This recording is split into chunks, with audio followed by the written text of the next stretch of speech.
ಸುನೀತಾ ಹಾಗೂ ಸಂಧ್ಯಾ ಗ್ರಾಮ ಸಂಪನ್ಮೂಲ ವ್ಯಕ್ತಿಗಳು ಇವರು ಸಹ ವೇದಿಕೆಗೆ ಬಂದು ಆಸನವನ್ನು ಸ್ವೀಕರಿಸಬೇಕು ಅಂತ ಹೇಳಿ ಕೇಳಿಕೊಡ್ತಾ ಇದ್ದೇನೆ. ಬನ್ನಿ ಮೇಡಮ್. ಬೇಡ ತೊಂದರೆ ನಮಗೆ ಕೆಲಸ.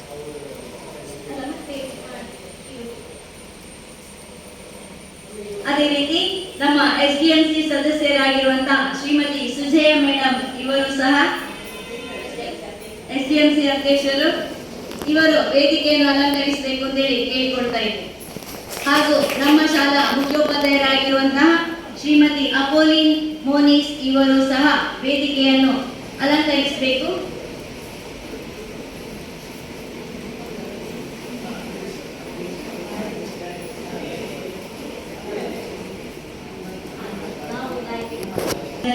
ಜರಗಬೇಕಾದರೆ ನಮಗೆ ದೇವರ ಆಶೀರ್ವಾದ ಖಂಡಿತ ಬೇಕು.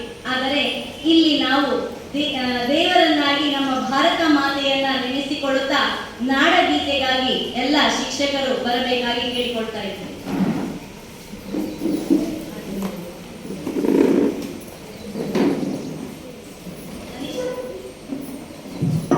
ಮನೀಷಾ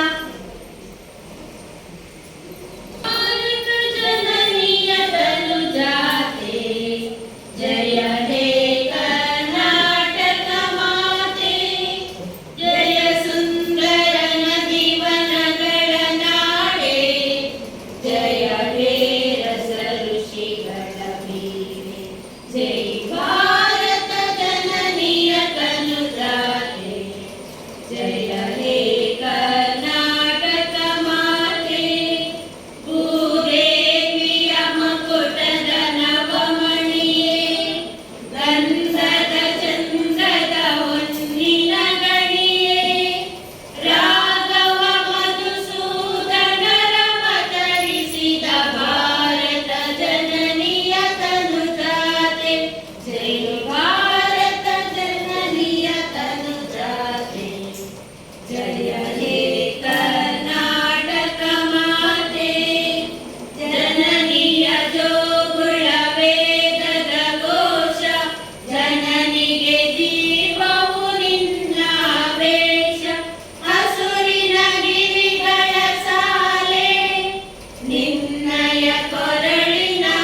ಸಾಕ್ಷರತಾ ಇಲಾಖೆ ಬೆಂಗಳೂರು, ಸಾಮಾಜಿಕ ಪರಿಶೋಧನಾ ನಿರ್ದೇಶನಾಲಯ, ಗ್ರಾಮೀಣಾಭಿವೃದ್ಧಿ ಮತ್ತು ಪಂಚಾಯತ್ ರಾಜ್ ಇಲಾಖೆ ಬೆಂಗಳೂರು, ದಕ್ಷಿಣ ಕನ್ನಡ ಜಿಲ್ಲಾ ಪಂಚಾಯತ್ ಮಂಗಳೂರು, ಸಮಗ್ರ ಶಿಕ್ಷಣ ಕರ್ನಾಟಕ ಯೋಜನೆ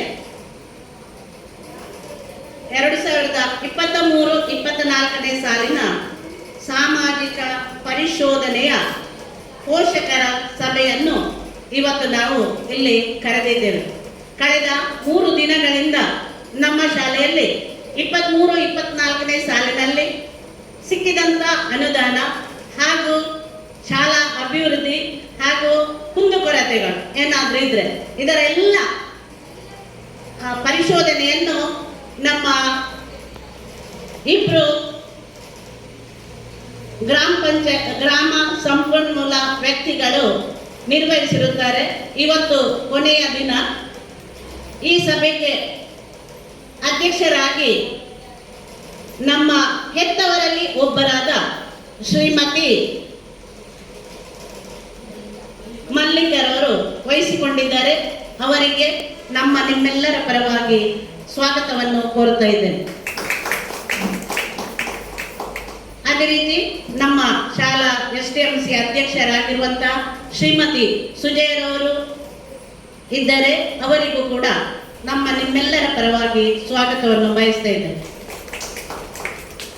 ಹಾಗೆ ಇನ್ನೋರ್ವ ಅತಿಥಿ ಇವತ್ತಿನ ಸಭೆಯನ್ನು ನಡೆಸಲಿದ್ದಾರೆ ಶ್ರೀ ಹರೀಶ್ ಕೆ. ಇವರು ತಾಲೂಕ್ ಪಂಚಾಯತ್ ಮೂಡುಬಿದ್ರೆ ಇಲ್ಲಿಂದ ಸಕಾಲಕ್ಕೆ ಆಗಮಿಸಿದ್ದಾರೆ. ಅವರೆಲ್ಲ ಕಳೆದ 2 ದಿನಗಳಿಂದ ಆದಂತ ಎಲ್ಲ ಮಾಹಿತಿಗಳನ್ನು ನಿಮ್ಮ ಮುಂದೆ ಹಂಚಲಿದ್ದಾರೆ. ಸರ್, ತಮಗೆ ನಿಮ್ಮೆಲ್ಲರ ಪರವಾಗಿ ಹಾರ್ದಿಕ ಸ್ವಾಗತವನ್ನು ಬಯಸ್ತಾ ಇದ್ದೀನಿ. ಹಾಗೆ ಇನ್ನಿಬ್ಬರು ನಮ್ಮ ಜೊತೆ ಮೊನ್ನೆಯಿಂದ ಇದ್ದವರು ಸುನೀತಾ, ಗ್ರಾಮ ಸಂಪನ್ಮೂಲ ವ್ಯಕ್ತಿ, ಹಾಗೂ ಸಂಧ್ಯಾ, ಇವರು ಕೂಡ ಗ್ರಾಮ ಸಂಪನ್ಮೂಲ ವ್ಯಕ್ತಿ. ಇವರಿಬ್ಬರು ಕೂಡ ಕಳೆದ 23-24 ಸಾಲಿನಲ್ಲಿ ಅನುಮೋದನೆಗೊಂಡ ಎಲ್ಲ ಶಾಲಾ ಅನುದಾನ ಹಾಗೂ ಇತರೆಲ್ಲ ಕೆಲಸಗಳನ್ನು ಅವರು ಪ್ರತಿ ಹೆಜ್ಜೆಗೂ ವೀಕ್ಷಿಸಿ ಅದನ್ನು ದಾಖಲೆಯನ್ನಾಗಿ ಮಾಡಿಟ್ಟಿದ್ದಾರೆ. ಅವರಿಗೆ ನಿಮ್ಮೆಲ್ಲರ ಪರವಾಗಿ ಸ್ವಾಗತವನ್ನು ಬಯಸ್ತಾ ಇದ್ದೇನೆ. ಹಾಗೆ ಇಲ್ಲಿ ನೆರೆದಿರುವಂತ ನಮ್ಮ ಎಲ್ಲ SDMCಯ ಸದಸ್ಯರುಗಳಿಗೆ, ಪೋಷಕರಿಗೆ ಮತ್ತು ನನ್ನ ಶಿಕ್ಷಕ ವೃಂದದವರಿಗೆ ಹಾಗೂ ಪುಟಾಣಿ ಮಕ್ಕಳಿಗೆ ಎಲ್ಲರಿಗೆ ಸ್ವಾಗತವನ್ನು ಬಯಸ್ತಾ ಸ್ವಾಗತ ಭಾಷಣವನ್ನು ಮುಗಿಸ್ತಾ ಇದ್ದೇನೆ.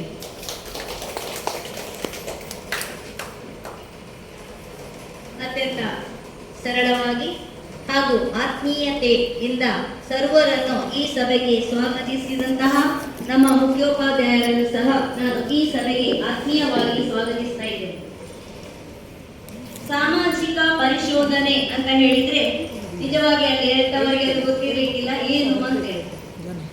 ಸಾಮಾಜಿಕ ಪರಿಶೋಧನೆ ಅಂತ ಹೇಳಿದ್ರೆ ಸಮಾಜದೊಂದಿಗೆ ನಮ್ಮ ನಡೆ ಏನು, ನಾವು ಈ ಮಕ್ಕಳಿಗೋಸ್ಕರ ಸಮಾಜದಲ್ಲಿ ಯಾವೆಲ್ಲ ರೀತಿಯಲ್ಲಿ ಕಾರ್ಯಕ್ರಮಗಳನ್ನ ಮಾಡಬಹುದು, ಅವರನ್ನು ಹೇಗೆ ಒಂದು ಉತ್ತಮ ಪ್ರಜೆಯನ್ನಾಗಿ ಮಾಡಬಹುದು. ಅದೇ ರೀತಿ ಶಾಲೆ ಎಂಬುದು ಈ ಇಡೀ ಒಂದು ಗ್ರಾಮದಲ್ಲಿ ಒಂದು ಕಣ್ಣಿದ್ದರೆ, ಕಣ್ಣು ಕಾಣದಿದ್ದರೆ ನಮಗೆ ಯಾವುದು ಕಾಣಲು ಸಾಧ್ಯವಿಲ್ಲ. ಆ ಕಣ್ಣು ಸರಿಯಾಗಿ ಕೆಲಸ ಮಾಡಿದರೆ ಇಡೀ ಪ್ರಪಂಚವನ್ನೇ ನೋಡಲಿಕ್ಕೆ ಸಾಧ್ಯ. ಅದೇ ರೀತಿ ಒಂದು ಶಾಲೆ ಸರಿಯಾದ ರೀತಿಯಲ್ಲಿ ಕೆಲಸ ಮಾಡಿದರೆ ಅಲ್ಲಿ ಇರುವಂತಹ ಎಲ್ಲ ಮಕ್ಕಳು ಸತ್ಪ್ರಜೆಗಳಾದರೆ ಈ ಸಮಾಜಕ್ಕೆ ಕೊಡುವಂತದ್ದು ಅದೇ ಒಂದು ದೊಡ್ಡ ಕೊಡುಗೆಯಾಗಿರ್ತದೆ. ಆದ್ದರಿಂದ ನಮ್ಮನ್ನು ನೋಡುವವರು ಒಬ್ಬರಿದ್ದಾರೆ ಎಂಬಂತಹ ಒಂದು ಭಯ ಅಂತ ಹೇಳುವುದಕ್ಕಿಂತಲೂ ಇದ್ದಾರೆ ಎಂಬಂತಹ ಒಂದು ಪ್ರಜ್ಞೆ ನಮ್ಮಲ್ಲಿಯೂ ಮೂಡಿದಾಗ ನಾವೇನಾಗ್ತೇವೆ ಅಂತ ಹೇಳಿದ್ರೆ ತಪ್ಪು ದಾರಿ ಹಿಡಿಯದೆ ನಾವು ಶಿಕ್ಷಕರು ಸಹ ಸರಿಯಾದ ದಾರಿಯಲ್ಲಿ ನಡೀಲಿಕ್ಕೆ ನಮಗೂ ಒಂದು ಪ್ರೇರಣೆ ಸಿಕ್ಕಿದಂತಾಗುತ್ತದೆ. ಆದ್ದರಿಂದಾಗಿ ನಮ್ಮನ್ನು ನೋಡುವವರಿದ್ದಾರೆ, ನೀವು ನೋಡ್ತಾ ಇದ್ದೀರಿ ವೇದಿಕೆಯಲ್ಲಿ ಆಸೀನರಾಗಿದ್ದಾರೆ. ಹಾಗೂ 3 ದಿನದಿಂದ ನಮ್ಮೊಟ್ಟಿಗೆ ಇದ್ದವರು ಶ್ರೀಮತಿ ಸುನೀತಾ ಮತ್ತು ಇನ್ನೋರ್ವರು ಸಂಧ್ಯಾ. ಪ್ರತಿ ಒಂದನ್ನು ಪಾಪ ನಿಜವಾಗಿ ಹೇಳಿಕೆ ಏನಂತ ಹೇಳಿದ್ರೆ ಅವರು ಒಂದು ಬೆಳಿಗ್ಗೆ ನಮ್ಗಿಂತ ಒಂದು ಬೇಗನೆ ಬರ್ತಾ ಇದ್ದಾರೆ, ಬಂದು ಇಲ್ಲಿ ಕೂತು ಅವರ ಕೆಲಸ ಮಾಡಿಗೆ ಪ್ರಾರಂಭ ಮಾಡ್ತಾ ಇದ್ದಾರೆ. ಅದಲ್ಲದೆ ನಮ್ಮ ಜೊತೆ ಆತ್ಮೀಯವಾಗಿ ಮಾತನಾಡಿಕೊಂಡು ನಮ್ಮ ಸಮಸ್ಯೆಗಳನ್ನು ಸಹ ಆಲಿಸಿಕೊಂಡು ಅದಕ್ಕೆ ಮೇಡಮ್ ಹಾಗೆ ಮಾಡುವ, ಅದಕ್ಕೆ ಮೇಡಮ್ ಹೀಗೆ ಮಾಡುವ, ನಿಮಗೆ ಏನು ಬೇಕು ಶಾಲೆಗೆ ಎಂಬಂತಹ ಒಂದು ಆತ್ಮೀಯತೆ ನುಡಿಯಿಂದ ಅವರು ಏನ್ ಮಾಡಿದ್ದಾರೆ ಅಂತ ಹೇಳಿದ್ರೆ ಅವರನ್ನು ಸಹ ನಾವು ನಮ್ಮ ಒಟ್ಟಿಗೆ ಸೇರಿಸಿಕೊಳ್ಳುವಂತೆ ಮಾಡಿದ್ದಾರೆ. ನಮಗೆ ಅವರು ಅಪರಿಚಿತರು ಅಂತ ಹೇಳಿ ಅನಿಸ್ತಾ ಇಲ್ಲ, ನಮ್ಮ ಪರಿಚಿತರೇ ಆಗಿಬಿಟ್ಟಿದ್ದಾರೆ. ಓ ಸಂಧ್ಯಾ ಓ ಅಂತೇಳಿ ನಾವೇ ಕರೆಯುವುದು. ಆದ್ರಿಂದಾಗಿ ಇವತ್ತು ಈ ಕಾರ್ಯಕ್ರಮಕ್ಕೆ ಅವರದ್ದು ಮುಖ್ಯವಾದದ್ದು ನಮ್ಮ ಈ ಸಭೆ. ಆ ಸಭೆಯನ್ನು ಉದ್ದೇಶಿಸಿ ಮಾತನಾಡಲಿದ್ದಾರೆ ಶ್ರೀಯುತ ಹರೀಶ್ ಸರ್ ಇವರು.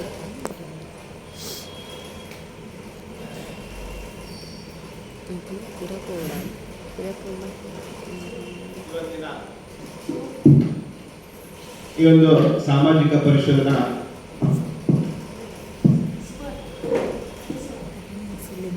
ಪೋಷಕರ ಸಭೆಯಲ್ಲಿ ಉಪಸ್ಥಿತರಿರುವಂತಹ ನಿಮ್ಮಲ್ಲೇ ಒಬ್ಬರಾಗಿ ಆಯ್ಕೆಯಾಗಿರುವಂತಹ ಪೋಷಕರು ಹಾಗೂ ಇವತ್ತಿನ ಈ ಒಂದು ಸಭೆಯ ಅಧ್ಯಕ್ಷತೆಯನ್ನು ವಹಿಸಿಕೊಂಡಿರುವಂತಹ ಮಲ್ಲಿಕಾ ಮೇಡಮ್ ಅವರೇ, ಹಾಗೆ ನಿಮ್ಮ ಈ ಒಂದು ಶಾಲೆಯ ಶಾಲಾಭಿವೃದ್ಧಿ ಮೇಲುಸ್ತುವಾರಿ ಸಮಿತಿಯ ಅಧ್ಯಕ್ಷರೇ, ಅದೇ ರೀತಿ ಈ ಒಂದು ಶಾಲೆಯ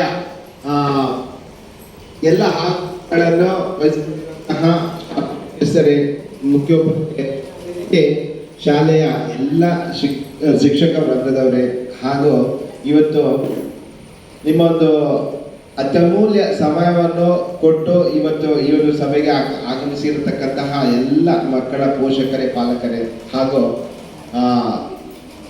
ಸಭೆಯಲ್ಲಿ ಉಪಸ್ಥಿತರಿರುವಂತಹ ಪುಟಾಣಿ ಮಕ್ಕಳೇ, ಬಹುಶಃ ಪೋಷಕರಿಗೆ ಮತ್ತು ಶಾಲೆಗೆ ಈ ಒಂದು ವಿಷಯ ಹೊಸ ವಿಷಯ. ಯಾಕಂತ ಹೇಳಿದ್ರೆ ಸಾಮಾಜಿಕ ಪರಿಶೋಧನೆ ಅನ್ನೋ ಒಂದು ಪರಿಕಲ್ಪನೆ ಅವರ ಒಂದು ಇದರಲ್ಲಿ ಇಲ್ಲ. ಸೊ ಹೊಸದಾಗಿ ಕಳೆದ ಒಂದು ಆರ್ಥಿಕ ವರ್ಷದಿಂದ ಎಲ್ಲ ಏನು ನಗರಸಭೆ ಇರ್ಬೋದು ಅಥವಾ ಎಲ್ಲ ಗ್ರಾಮೀಣ ಭಾಗದ ಗ್ರಾಮ ಪಂಚಾಯತ್ ವ್ಯಾಪ್ತಿಯ ಎಲ್ಲ ಸರ್ಕಾರಿ ಶಾಲೆಗಳ ಒಂದು ಸಾಮಾಜಿಕ ಪರಿಶೋಧನೆಯನ್ನು ನಡೆಸಬೇಕು. ಆ ಮೂಲಕ ಸರ್ಕಾರಕ್ಕೆ ಈ ಒಂದು ಸಮಗ್ರ ಶಿಕ್ಷಣ ಯೋಜನೆ ಅಡಿಯಲ್ಲಿ ಏನೆಲ್ಲ ಆಗ್ತಾ ಇದೆ, ತಳಮಟ್ಟದಲ್ಲಿ ಎದುರಿಸ್ತಕ್ಕಂತಹ ಸಮಸ್ಯೆಗಳೇನು ಅಥವಾ ಕುಂದುಕೊರತೆಗಳು ಏನು, ಇವೆಲ್ಲರ ಬಗ್ಗೆ ಸರ್ಕಾರಕ್ಕೆ ಒಂದು ವರದಿ ಬೇಕು. ಆ ವರದಿಯನ್ನು ತಯಾರು ಮಾಡ್ಕೋಬೇಕು ಅಂತ, ವರದಿಯನ್ನು ನೀವು ಪಡ್ಕೋಬೇಕು ಅಂತ ಹೇಳಿದ್ರೆ ಅದನ್ನು ಯಾವ ರೀತಿಯಲ್ಲಿ ತಳಮಟ್ಟದಲ್ಲಿ ಹೋಗಿ ಈ ಒಂದು ಮಾಹಿತಿಯನ್ನು ಕಲೆ ಹಾಕಬೇಕು ಅನ್ನೋ ನಿಟ್ಟಿನಲ್ಲಿ ಸರ್ಕಾರ ಯೋಚನೆ ಮಾಡಿ ಕೊನೆಯದಾಗಿ ಸಾಮಾಜಿಕ ಪರಿಶೋಧನಾ ನಿರ್ದೇಶನಾಲಯಕ್ಕೆ ಇವತ್ತು ಬಹಳ ಮಹತ್ತರ ಜವಾಬ್ದಾರಿಯನ್ನು ಕೊಟ್ಟಿದೆ. ಸೊ ಆ ಒಂದು ನಿಟ್ಟಿನಲ್ಲಿ ಕಳೆದ ವರ್ಷ ಎಲ್ಲ ಈ ಪ್ರಕ್ರಿಯೆ ಪ್ರಾರಂಭ ಆಗಿ ಹಾಗಾದ್ರೆ ಗ್ರಾಮ ಪಂಚಾಯತ್ ವ್ಯಾಪ್ತಿಯಲ್ಲಿ ಬರ್ತಕ್ಕಂತಹ ಅಂದ್ರೆ ನಮ್ಮಲ್ಲಿ ಮೂಡುಬಿದಿರೆ ತಾಲೂಕಿಗೆ 12 ಗ್ರಾಮ ಪಂಚಾಯತ್ಗಳಿವೆ. ಸೊ ಗ್ರಾಮ ಪಂಚಾಯತ್ ವ್ಯಾಪ್ತಿಗೆ 2 ಶಾಲೆಗಳಂತೆ 24 ಶಾಲೆಗಳ ಒಂದು ಸಾಮಾಜಿಕ ಪರಿಶೋಧನಾ ಪ್ರಕ್ರಿಯೆಯನ್ನು ಕಳೆದ ಬಾರಿ ನಾವು ಮಾಡಿ ಮುಗಿಸಿದ್ವಿ. ಸೊ ಅದರ ಮುಂದುವರಿದ ಭಾಗವಾಗಿ ಈ ಒಂದು ಆರ್ಥಿಕ ವರ್ಷದಲ್ಲಿ ಮತ್ತೆ ಏನು ನಾವು ಗ್ರಾಮ ಪಂಚಾಯತ್ ವ್ಯಾಪ್ತಿಯಲ್ಲಿ ಇರತಕ್ಕಂತಹ ಪ್ರತಿಯೊಂದು ಸರ್ಕಾರಿ ಶಾಲೆಗಳು, ಖಾಸಗಿ ಶಾಲೆಗಳಲ್ಲ, ಸರ್ಕಾರಿ ಶಾಲೆಗಳ ಒಂದು ಸಾಮಾಜಿಕ ಪರಿಶೋಧನಾ ಪ್ರಕ್ರಿಯೆಯನ್ನು ನಾವು ನಡೆಸ್ತಾ ಬರ್ತಾ ಇದ್ದೀವಿ. ಹಾಗಾಗಿ ಇವತ್ತು ನಿಮ್ಮ ಶಾಲೆಯಲ್ಲಿ ಕಳೆದ 2 ದಿನಗಳಲ್ಲಿ ಈ ಒಂದು ಪ್ರಕ್ರಿಯೆ ನಡೆದಿದೆ. ಸೊ ಅದರ ವರದಿ ಏನಿದೆ ಅದು ಮುಂದೆ ಮಂಡನೆ ಆಗುತ್ತೆ. ಆ ಮಂಡನೆ ಆಗೋದಕ್ಕಿಂತ ಮುಂಚೆ ಆ ಯೋಜನೆ ಬಗ್ಗೆ ನಿಮ್ಗೇನು ಮಾಹಿತಿ ಗೊತ್ತಿದೆ ಅದನ್ನು ಮುಖ್ಯವಾಗಿ ನೀವು ತಿಳ್ಕೋಬೇಕು. ಈಗ ಸಮಗ್ರ ಶಿಕ್ಷಣ ಕರ್ನಾಟಕ ಯೋಜನೆ ಅಂತ ಹೇಳಿದ್ರೆ ಏನು, ಅದರ ಕಾರ್ಯವ್ಯಾಪ್ತಿ ಏನು, ಅದರಲ್ಲಿ ಬರ್ತಕ್ಕಂಥ ವಿಷಯಗಳು ಏನು, ಸೊ ಅದರ ಬಗ್ಗೆ ನಿಮಗೆ ಮನವರಿಕೆ ಆಗ್ಬೇಕು. ಮೊದಲೇದು, ಸೊ ಈ ಸಮಗ್ರ ಶಿಕ್ಷಣ ಯೋಜನೆ ಅಂತ ಹೇಳಿದ್ರೆ ಅದು ಹೊಸದಾಗಿ ಜಾರಿಗೆ ಬಂದಂತ ಶಿಕ್ಷಣ ಯೋಜನೆ ಅಲ್ಲ. ಸೊ ಈ ಹಿಂದೆ ಏನು ರಾಷ್ಟ್ರೀಯ ಮಾಧ್ಯಮಿಕ ಶಿಕ್ಷಾ ಅಭಿಯಾನ, ಸರ್ವ ಶಿಕ್ಷಾ ಅಭಿಯಾನ ಮತ್ತು ಶಿಕ್ಷಕರ ಶಿಕ್ಷಣ, ಸೊ ಈ ಎಲ್ಲ ಹೆಸರುಗಳಿಂದ ಇದನ್ನು ಕರೆಯಲ್ಪಡ್ತಾ ಇತ್ತು.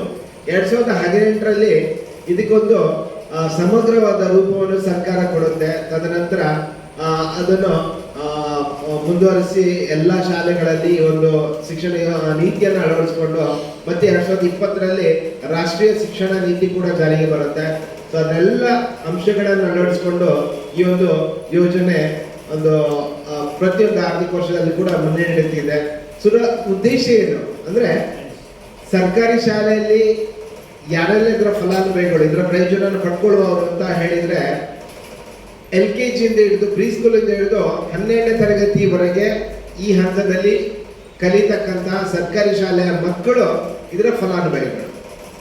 ಸೊ ಇವರು ಸರ್ಕಾರಿ ಶಾಲೆಯಲ್ಲಿ ಇವರಿಗೆ ಗುಣಮಟ್ಟದ ಶಿಕ್ಷಣದ ಜೊತೆಗೆ ಅವರ ವೃತ್ತಿ ಜೀವನಕ್ಕೆ ಮುಂದೆ ವೃತ್ತಿ ಜೀವನವನ್ನು ಆಯ್ಕೆ ಮಾಡಿಕೊಳ್ಳುವಾಗ ಅದಕ್ಕೆ ಸಹಕಾರಿಯಾಗುವಂತಹ ಒಂದು ಶಿಕ್ಷಣದ ನೀತಿಯನ್ನು ಅಳವಡಿಸಿಕೊಂಡು ಆ ಒಂದು ನಿಟ್ಟಿನಲ್ಲಿ ಅವರಿಗೆ ಶಿಕ್ಷಣವನ್ನು ಪೂರೈಸಬೇಕು. ಮತ್ತೆ ಯಾವುದೇ ಲಿಂಗ ತಾರತಮ್ಯವಿಲ್ಲದೆ ಅವರಿಗೆ ಶಿಕ್ಷಣ ಸಿಗಬೇಕು. ಅದರೊಟ್ಟಿಗೆ ಏನು ಶಿಕ್ಷಣ ಶಾಲೆಯಲ್ಲಿ ಸಿಗ್ತಾ ಇದೆ ಆ ಗುಣಮಟ್ಟದ ಶಿಕ್ಷಣದ ಜೊತೆಗೆ ಆ ಶಾಲೆಗಳ ಫಲಿತಾಂಶವನ್ನು ಹೆಚ್ಚಳ ಮಾಡುವಂತಹ ಶಿಕ್ಷಣವನ್ನು ಪೂರೈಸಬೇಕು. ಅದರಲ್ಲಿ ಯಾರು ಇವಾಗ ಏನು ವಿಶೇಷ ಚೇತನರು ಅಂತ ಹೇಳ್ತಾರೆ, ಸೊ ಅವರಿಗೂ ಕೂಡ ಅವರನ್ನು ಕೂಡ ಒಳಪಡಿಸಿಕೊಂಡು ಸೊ ಅವರಿಗೂ ಕೂಡ ಅದರದೇ ಆದಂತಹ ರೀತಿಯಲ್ಲಿ ಒಂದು ಶಿಕ್ಷಣದ ನೀತಿಯನ್ನು ಅಳವಡಿಸಿಕೊಂಡು ಅವರಿಗೂ ಕೂಡ ಅವರ ವೃತ್ತಿ ಜೀವನಕ್ಕೆ ಪೂರಕವಾದಂತಹ ಒಂದು ಶಿಕ್ಷಣವನ್ನು ಕೂಡ ಒದಗಿಸಬೇಕು ಅನ್ನೋದು ಈ ಒಂದು ಸಮಗ್ರ ಶಿಕ್ಷಣ ಯೋಜನೆ ಅಡಿಯಲ್ಲಿ ಬರತಕ್ಕಂತಹ ವಿಚಾರಗಳು. ಸೊ ಇದು 2030 ವೇಳೆಗೆ ಒಂದು ಗುರಿಯನ್ನು ಇಟ್ಕೊಂಡು ಸಾಗ್ತಾ ಇದೆ. ಸೊ ಅಲ್ಲಿ ಆ ಒಂದು ಗುರಿಯನ್ನು ತಲುಪಬೇಕು ಅಂತ ಹೇಳಿದ್ರೆ ಏನು ಈಗ ತಳಮಟ್ಟದಲ್ಲಿ ಅದು ಅನುಷ್ಠಾನ ಆಗ್ತಕ್ಕಂತಹ ಸಂದರ್ಭದಲ್ಲಿ ಏನಾದರೂ ಲೋಪದೋಷಗಳು ಇದೆಯಾ ಅಥವಾ ಏನೆಲ್ಲ ವಿಚಾರಗಳನ್ನು ಯಾವುದಕ್ಕೆ ಒತ್ತು ಕೊಡಬೇಕು ಮತ್ತು ಈ ಯೋಜನೆಯನ್ನು ಇನ್ನಷ್ಟು ಪರಿಣಾಮಕಾರಿಯಾಗಿ ಯಾವ ರೀತಿ ಅಳವಡಿಸಿಕೊಂಡು ಮುಂದೆ ಹೋಗಬೇಕು ಅನ್ನೋ ನಿಟ್ಟಿನಲ್ಲಿ ಸರ್ಕಾರಕ್ಕೆ ಒಂದು ಮಾಹಿತಿ ಅಗತ್ಯ ಇತ್ತು. ಆ ಒಂದು ಮಾಹಿತಿಯನ್ನು ಕಲೆ ಹಾಕೋದ್ರ ಜೊತೆಗೆ ಈ ಯೋಜನೆಯಲ್ಲಿ ಗುರುತರ ಬದಲಾವಣೆಯನ್ನು ತರಲಿಕ್ಕೆ ಮುಂದೆ ಅದು ಸಹಕಾರಿಯಾಗುತ್ತೆ. ಸೊ ಈ ಒಂದು ನಿಟ್ಟಿನಲ್ಲಿ ಸರ್ಕಾರವೇ ನಮಗೆ ಒಂದು 138 ಪ್ರಶ್ನಾವಳಿಗಳನ್ನು ತಯಾರು ಮಾಡಿಕೊಂಡು ಅದನ್ನು ಸಂಬಂಧಪಟ್ಟ ಮಕ್ಕಳಿಗಿರ್ಬೋದು, ಮಕ್ಕಳ ಪೋಷಕರಿಗಿರ್ಬೋದು, ಮತ್ತೆ ಸಂಬಂಧಪಟ್ಟ ಶಿಕ್ಷಕರಿಗಿರ್ಬೋದು, ಸೊ ಇವರೆಲ್ಲ ಕಲೆ ಹಾಕಿಕೊಂಡು ಒಂದು ಮಾಹಿತಿಯನ್ನು ಸಂಗ್ರಹಿಸಿ ಅದನ್ನು ಮೊದಲನೇದಾಗಿ ಈ ಒಂದು ಸಭೆ ಆಯೋಜನೆ ಮಾಡಿ ಪೋಷಕರಿಗೆ ಎಲ್ಲ ವಿಚಾರಗಳು ಮನವರಿಕೆ ಆಗಬೇಕು ಅನ್ನೋ ನಿಟ್ಟಿನಲ್ಲಿ ಸಭೆ ಆಯೋಜನೆ ಮಾಡಿ ಅಲ್ಲಿ ವರದಿಯನ್ನು ಮಂಡಿಸಿ ಮತ್ತೆ ಮಕ್ಕಳ ಪೋಷಕರಿಗಿರ್ಬೋದು ಅಥವಾ ಪಾಲಕರಿಗಿರ್ಬೋದು ಏನು ಈ 3 ದಿನಗಳಲ್ಲಿ ಕಲೆ ಹಾಕಿದಂಥ ಮಾಹಿತಿ ಸತ್ಯಕ್ಕೆ ದೂರವಾಗಿರ್ಬೋದು ಅಥವಾ ಸತ್ಯ ಆಗಿರ್ಬೋದು ಎಲ್ಲ ವಿಚಾರಗಳ ಬಗ್ಗೆ ಕೂಲಂಕುಷವಾಗಿ ಚರ್ಚೆ ಮಾಡಿಕೊಂಡು ಮತ್ತೆ ಅಂತಿಮವಾಗಿ ಅದಕ್ಕೆ ನಿಮ್ಮ ಒಂದು ಅನುಮೋದನೆಯನ್ನು ಕೊಟ್ಟ ನಂತರ ಅದು ನಡವಳಿಕೆಯಲ್ಲಿ ದಾಖಲಾಗುತ್ತೆ. ಅದನ್ನು ಮತ್ತೆ ಸರ್ಕಾರಕ್ಕೆ ಕಳಿಸಿಕೊಡುವಂಥ ಒಂದು ಪ್ರಯತ್ನ ಆಗುತ್ತೆ. ಇದು ಯೋಜನೆ. ಇಲ್ಲಿ ಏನು ಮಕ್ಕಳಿಗೆ ಪ್ರತಿಯೊಂದು ಹಂತದಲ್ಲಿ ಕೂಡ ಶಿಕ್ಷಣ ಸಿಗುತ್ತೆ. ಇವಾಗ ಪ್ರಾಥಮಿಕ ಶಿಕ್ಷಣ ಇರ್ಬೋದು, ಪ್ರೌಢಶಾಲಾ ಶಿಕ್ಷಣ ಇರ್ಬೋದು, ಮತ್ತೆ ಪದವಿ ಪೂರ್ವ ಶಿಕ್ಷಣ ಇರ್ಬೋದು. ಈ ಹಂತ ಶಿಕ್ಷಣ ಸಿಗ್ತಾ ಬರುತ್ತೆ. ಇಲ್ಲಿ ಏನಾಗುತ್ತೆ, ಮಕ್ಕಳು ಪ್ರತಿಯೊಂದು ಹಂತದಲ್ಲಿ ಅವರ ಬೆಳವಣಿಗೆ ಆಗ್ತದೆ. ಆ ಬೆಳವಣಿಗೆ ಸಂದರ್ಭದಲ್ಲಿ ಕೆಲವೊಂದು ವಿಚಾರಗಳು ಮಕ್ಕಳಿಗೆ ಯಾವ ವಿಚಾರದಲ್ಲಿ ಆಸಕ್ತಿ ಇದೆ ಅನ್ನೋದು ಕೂಡ ಅದು ಬೆಳಕಿಗೆ ಬರುತ್ತೆ. ಸೊ ಮುಖ್ಯವಾಗಿ ಮಕ್ಕಳನ್ನು ಬಹಳ ಹತ್ತಿರದಿಂದ ನೋಡುವವರು ಅವರ ಮಕ್ಕಳ ಪೋಷಕರು. ಈ ಪೋಷಕರು ಮಕ್ಕಳನ್ನು ಸೂಕ್ಷ್ಮವಾಗಿ ಗಮನಿಸ್ತಾ ಇದ್ದಾಗ ಏನಾಗುತ್ತೆ, ಮಕ್ಕಳಿಗೆ ಕೆಲವೊಂದು ವಿಚಾರದಲ್ಲಿ ಅವರಿಗೆ ಹೋಗ್ತಾ ಅವರಿಗೊಂದು ಆಸಕ್ತಿ ಬರುತ್ತೆ. ಆ ಆಸಕ್ತಿಗಳನ್ನು ಮಕ್ಕಳ ಪೋಷಕರು ಮೊದಲನೇದಾಗಿ ಗುರುತಿಸಿಕೊಂಡ ವಿಚಾರವನ್ನು ಮತ್ತೆ ಅಲ್ಲಿ ಯಾವುದೇ ರೀತಿ ತುಂಡರಿಸದೆ ಮತ್ತೆ ಅದನ್ನು ಶಾಲಾ ಹಂತಕ್ಕೆ ಕೊಂಡೊಯ್ದು ಶಾಲಾ ಶಿಕ್ಷಕರಲ್ಲಿ ನಮ್ಮ ಮಗುವಿಗೆ ಈ ಒಂದು ವಿಚಾರದಲ್ಲಿ ಆಸಕ್ತಿ ಇದೆ ಮೇಡಮ್ ಅಂತ ಒಂದು ಮಾಹಿತಿಯನ್ನು ಶಿಕ್ಷಕರಲ್ಲಿ ಅವರ ಜೊತೆ ಹಂಚಿಕೊಂಡಾಗ ಮತ್ತೆ ಆ ಶಿಕ್ಷಕರಿಗೆ ಕೂಡ ಆ ಮಗುವನ್ನು ಬಹಳ ಹತ್ತಿರದಿಂದ ನೋಡಿಕೊಂಡು ಅವನಿಗೆ ಆ ವಿಶೇಷ ಆಸಕ್ತಿಗೆ ಮತ್ತೆ ಉತ್ತೇಜನ ಕೊಡುವಂಥ ಪ್ರಕ್ರಿಯೆ ಶಾಲೆಯಲ್ಲಿ ಆಗುತ್ತೆ. ಸೊ ಅವನಿಗೆ ಮತ್ತೆ ಮುಂದುವರೆದು ಅವ ವೃತ್ತಿ ಜೀವನವನ್ನು ಆಯ್ಕೆ ಮಾಡಿಕೊಳ್ಳೋ ಸಂದರ್ಭದಲ್ಲಿ ಈ ಒಂದು ಉತ್ತೇಜನ ಇರ್ಬೋದು ಅಥವಾ ಶಿಕ್ಷಣದ ವ್ಯವಸ್ಥೆ ಇರ್ಬೋದು ಆ ಮಗುವಿಗೆ ಬಹಳಷ್ಟು ಅಂದರೆ ಅವನಿಗೆ ಸಪೋರ್ಟಿವ್ ಆಗಿರುತ್ತೆ. ಸೊ ಆ ಒಂದು ನಿಟ್ಟಿನಲ್ಲಿ ಈ ಒಂದು ಶಿಕ್ಷಣದ ವ್ಯವಸ್ಥೆಯನ್ನು ಕಲ್ಪಿಸಿಕೊಳ್ಳಲಾಗಿದೆ. ಇಲ್ಲಿ ಇನ್ನೊಂದು ವಿಚಾರ ಏನು ನಾವು ತಿಳ್ಕೋಬೇಕು ಅಂತ ಹೇಳಿದ್ರೆ, ಹಂತವಾರು ಪ್ರಾಥಮಿಕ ಪ್ರೌಢ ಶಿಕ್ಷಣ ಮತ್ತು ಪದವಿ ಪೂರ್ವ ಶಿಕ್ಷಣ ಮಕ್ಕಳಿಗೆ ಸಿಗುತ್ತೆ. ಅಂತಿಮವಾಗಿ 12ನೇ ತರಗತಿ ಪಾಸಾಗಿ ಹೊರ ಜಗತ್ತಿಗೆ ಬಂದಾಗ ಅಲ್ಲೇನು ಖಾಸಗಿ ಶಾಲೆಗಳಲ್ಲಿ ಕಲಿತಂಥ ಮಕ್ಕಳು ಕೂಡ ಇವರಿಗೆ ಸ್ಪರ್ಧೆಯ ರೀತಿಯಲ್ಲಿ ತಯಾರಾಗಿರ್ತಾರೆ. ಈ ಸರ್ಕಾರ ಏನು ನಿರೀಕ್ಷೆ ಮಾಡಾರೋ ಅಂತಹ ಸಂದರ್ಭದಲ್ಲಿ ನಮ್ಮ ಸರ್ಕಾರಿ ಶಾಲೆಯಲ್ಲಿ ಕಲಿತಂತಹ ಮಕ್ಕಳು ಕೂಡ ಯಾವುದೇ ರೀತಿಯಲ್ಲಿ ಹಿಂದೆ ಬೀಳಬಾರದು. ಖಾಸಗಿ ಶಾಲೆಯಲ್ಲಿ ವಿದ್ಯೆ ಕಲಿತ ಮಕ್ಕಳಿಗೆ ಸರಿಸಮವಾಗಿ ಅವರು ಕೂಡ ನಿಲ್ಲುವಂತಾಗಬೇಕು. ಸೊ ಅವರಿಗೆ ಯಾವುದೇ ಹಂತದಲ್ಲಿ ಅವರಿಗೆ ಹಿಂಜರಿಕೆ ಬರಬಾರ್ದು. ಅವರು ಅವರ ಒಂದು ವೃತ್ತಿ ಶಿಕ್ಷಣವನ್ನು ಆಯ್ಕೆ ಮಾಡಿಕೊಳ್ಳೋ ಸಂದರ್ಭದಲ್ಲಿ ಅವರು ಸ್ವತಂತ್ರರಾಗಿ ಅವರು ಯಾವುದೇ ಒಂದು ಮುಲಾಜಿಲ್ಲದೆ ಅವರ ಒಂದು ಬದುಕನ್ನು ಅವರು ರೂಪಿಸಿಕೊಳ್ಳಲಿಕ್ಕೆ ಅವರಿಗೆ ಸಹಕಾರಿಯಾಗಬೇಕು ಅನ್ನೋ ನಿಟ್ಟಿನಲ್ಲಿ ಸರ್ಕಾರ ಈ ಒಂದು ಒತ್ತು ಕೊಟ್ಟು ಅದನ್ನು ಮಾಡ್ತಾ ಇದೆ. ಸೊ